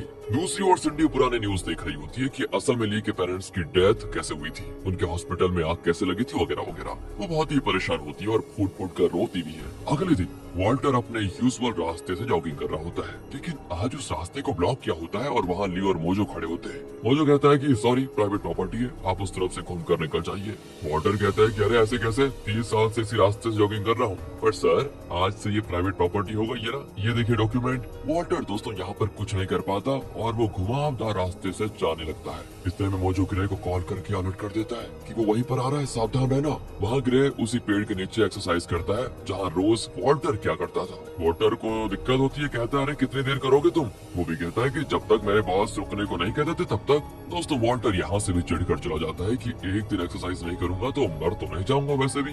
फिर वो यूजुअल वाले कॉफी शॉप में जाता है, पर वहाँ पर भी मोजो टपक पड़ता है और कहता है कि सॉरी सर आज यहाँ पर कुछ नहीं बना, आप जा सकते हैं। पर दोस्तों ली वहाँ पर बैठ कर खा रहा होता है। तो वो पूछता है बूढ़ा, अरे इसको खाना कैसे मिला फिर? दोस्तों ली भी उसको खाना दिखाकर चिढ़ाता है। वॉल्टर भी कुछ कुछ समझ जाता है और तुरंत वहाँ से निकलता है। दोपहर को वो अपने यूजुअल रेस्टोरेंट में जाता है, पर वहाँ पर भी ली उसी टेबल पर बैठा होता है जहाँ वॉल्टर रोज बैठता था। वॉल्टर कहता है कि अरे ये मेरी जगह है। ली कहता है सर ये टेबल ही नहीं, ये पूरा रेस्टोरेंट मेरा है, मैं यहाँ का नया मालिक हूँ, वैसे आपको बता दूं, आप चाहे तो दूसरी टेबल यूज कर सकते हैं। वॉल्टर पूरी तरह भड़क जाता है कि मैं सब समझता हूँ, लेकिन तुम कुछ भी कर लो, मेरा फैसला नहीं बदलेगा, कहकर वो चला जाता है। दूसरी ओर दोस्तों चेयरमैन का सर चकराने लगता है और वो एंड्रयू से थोड़ा पानी मांगता है। वो भी ग्लास में पानी देता है, पर चेयरमैन उसे पकड़ते पकड़ते छोड़ देता है। मतलब दोस्तों चेयरमैन के हाथ सुन्न हो गए थे, वो उन्हें ठीक से हिला भी नहीं पाता। वो खुद चौंक जाता है कि यार मैं अपने हाथ फील क्यों नहीं कर पा रहा हूँ। डॉक्टर जल्दी से उसको बेड पर लिटा देते हैं कि सर आप आराम कीजिए बस। वो एंड्रयू को बाहर ले जाकर बताता है कि चेयरमैन का डिमेंशिया असल में अल्जाइमर्स डिजीज है और आगे चलकर उनकी हालत और भी खराब होने वाली है। और मैंने नील को बता दिया है कि चेयरमैन को अल्जाइमर्स है और चेयरमैन ज्यादा से ज्यादा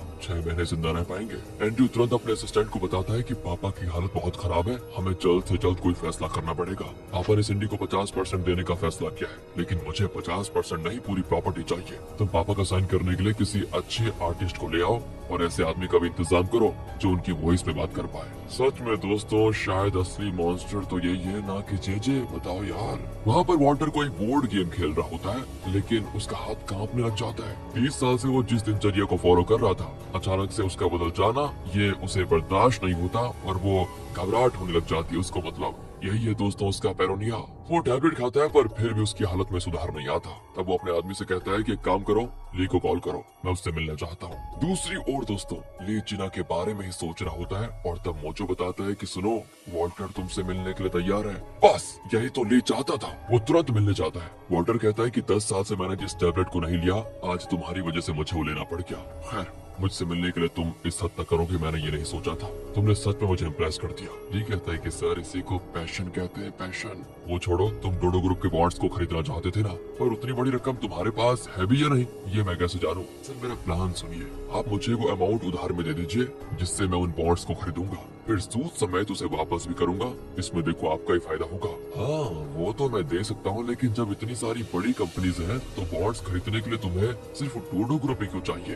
कारण ये है सर कि डोडो ग्रुप के चेयरमैन की तबीयत दिन प्रतिदिन खराब होती जा रही है और उनके तीनों वारिसों के बीच लड़ाई हो रही है। वो जरूर डोडो ग्रुप को डुबो के रहेंगे। ऊपर से जेजे भी डोडो ग्रुप को पाना चाहता है। अगर वो उसके हाथ में चला गया तो मैं उसे कुछ नहीं कर पाऊंगा। मेरा पंगा तो जेजे से है, उससे मैं मिटाना चाहता हूँ पूरी तरह। अगर डोडो ग्रुप उसके हाथ में गया तो मैं उसका बाल भी बांका नहीं कर पाऊंगा। इसीलिए मैं डोडो ग्रुप को खरीदना चाहता हूँ, फिर आपको डोडो ग्रुप की तरफ से जो चाहिए होगा वो मैं करूंगा। उसका प्लान सुनकर वॉल्टर को ली पर दोस्तों पूरा विश्वास हो जाता है और वो अपने बॉन्ड्स बेचने के लिए मान जाता है। ली भी बड़ा खुश होकर बाहर आता है और मोजो से कहता है एंड्रयू को रास्ते से हटाने के बाद मैं खुद जिना को प्रपोज करूंगा, देखना तो। यहाँ एंड्रयू जिना से मिलने आता है, बहुत ही इमोशनल होने की एक्टिंग करता है। वो देखिए जरा क्या कहेगा। अब कहता है पापा को अल्जाइमर्स हो गया है और डॉक्टर कहते हैं कि वो 6 महीने से ज्यादा जिंदा नहीं रहेंगे। देखो वक्त बहुत ही कम है उनके पास, प्लीज तुम जल्दी अपना फैसला ले लो शादी का। बल्कि फैसला क्या लेना है, मुझसे शादी ही कर लो। पापा को कुछ हो गया तो मैं अकेला पड़ जाऊंगा और देखो मेरे अलावा तुम्हारा कोई है भी तो नहीं, प्लीज मुझसे शादी कर लो। हाँ अगर अभी शादी नहीं करना चाहती तो कोई बात नहीं, कम से कम एंगेजमेंट तो कर ही लेते हैं। जिना दोस्तों बहुत सोचती है और एंड्रयू को एक जवाब देने वाली होती है, पर आप तो जानते हैं कि ऐसे मोड़ पर क्या होता है, ऐसे मोड़ पे डायरेक्टर पार्ट खत्म कर देते हैं यार।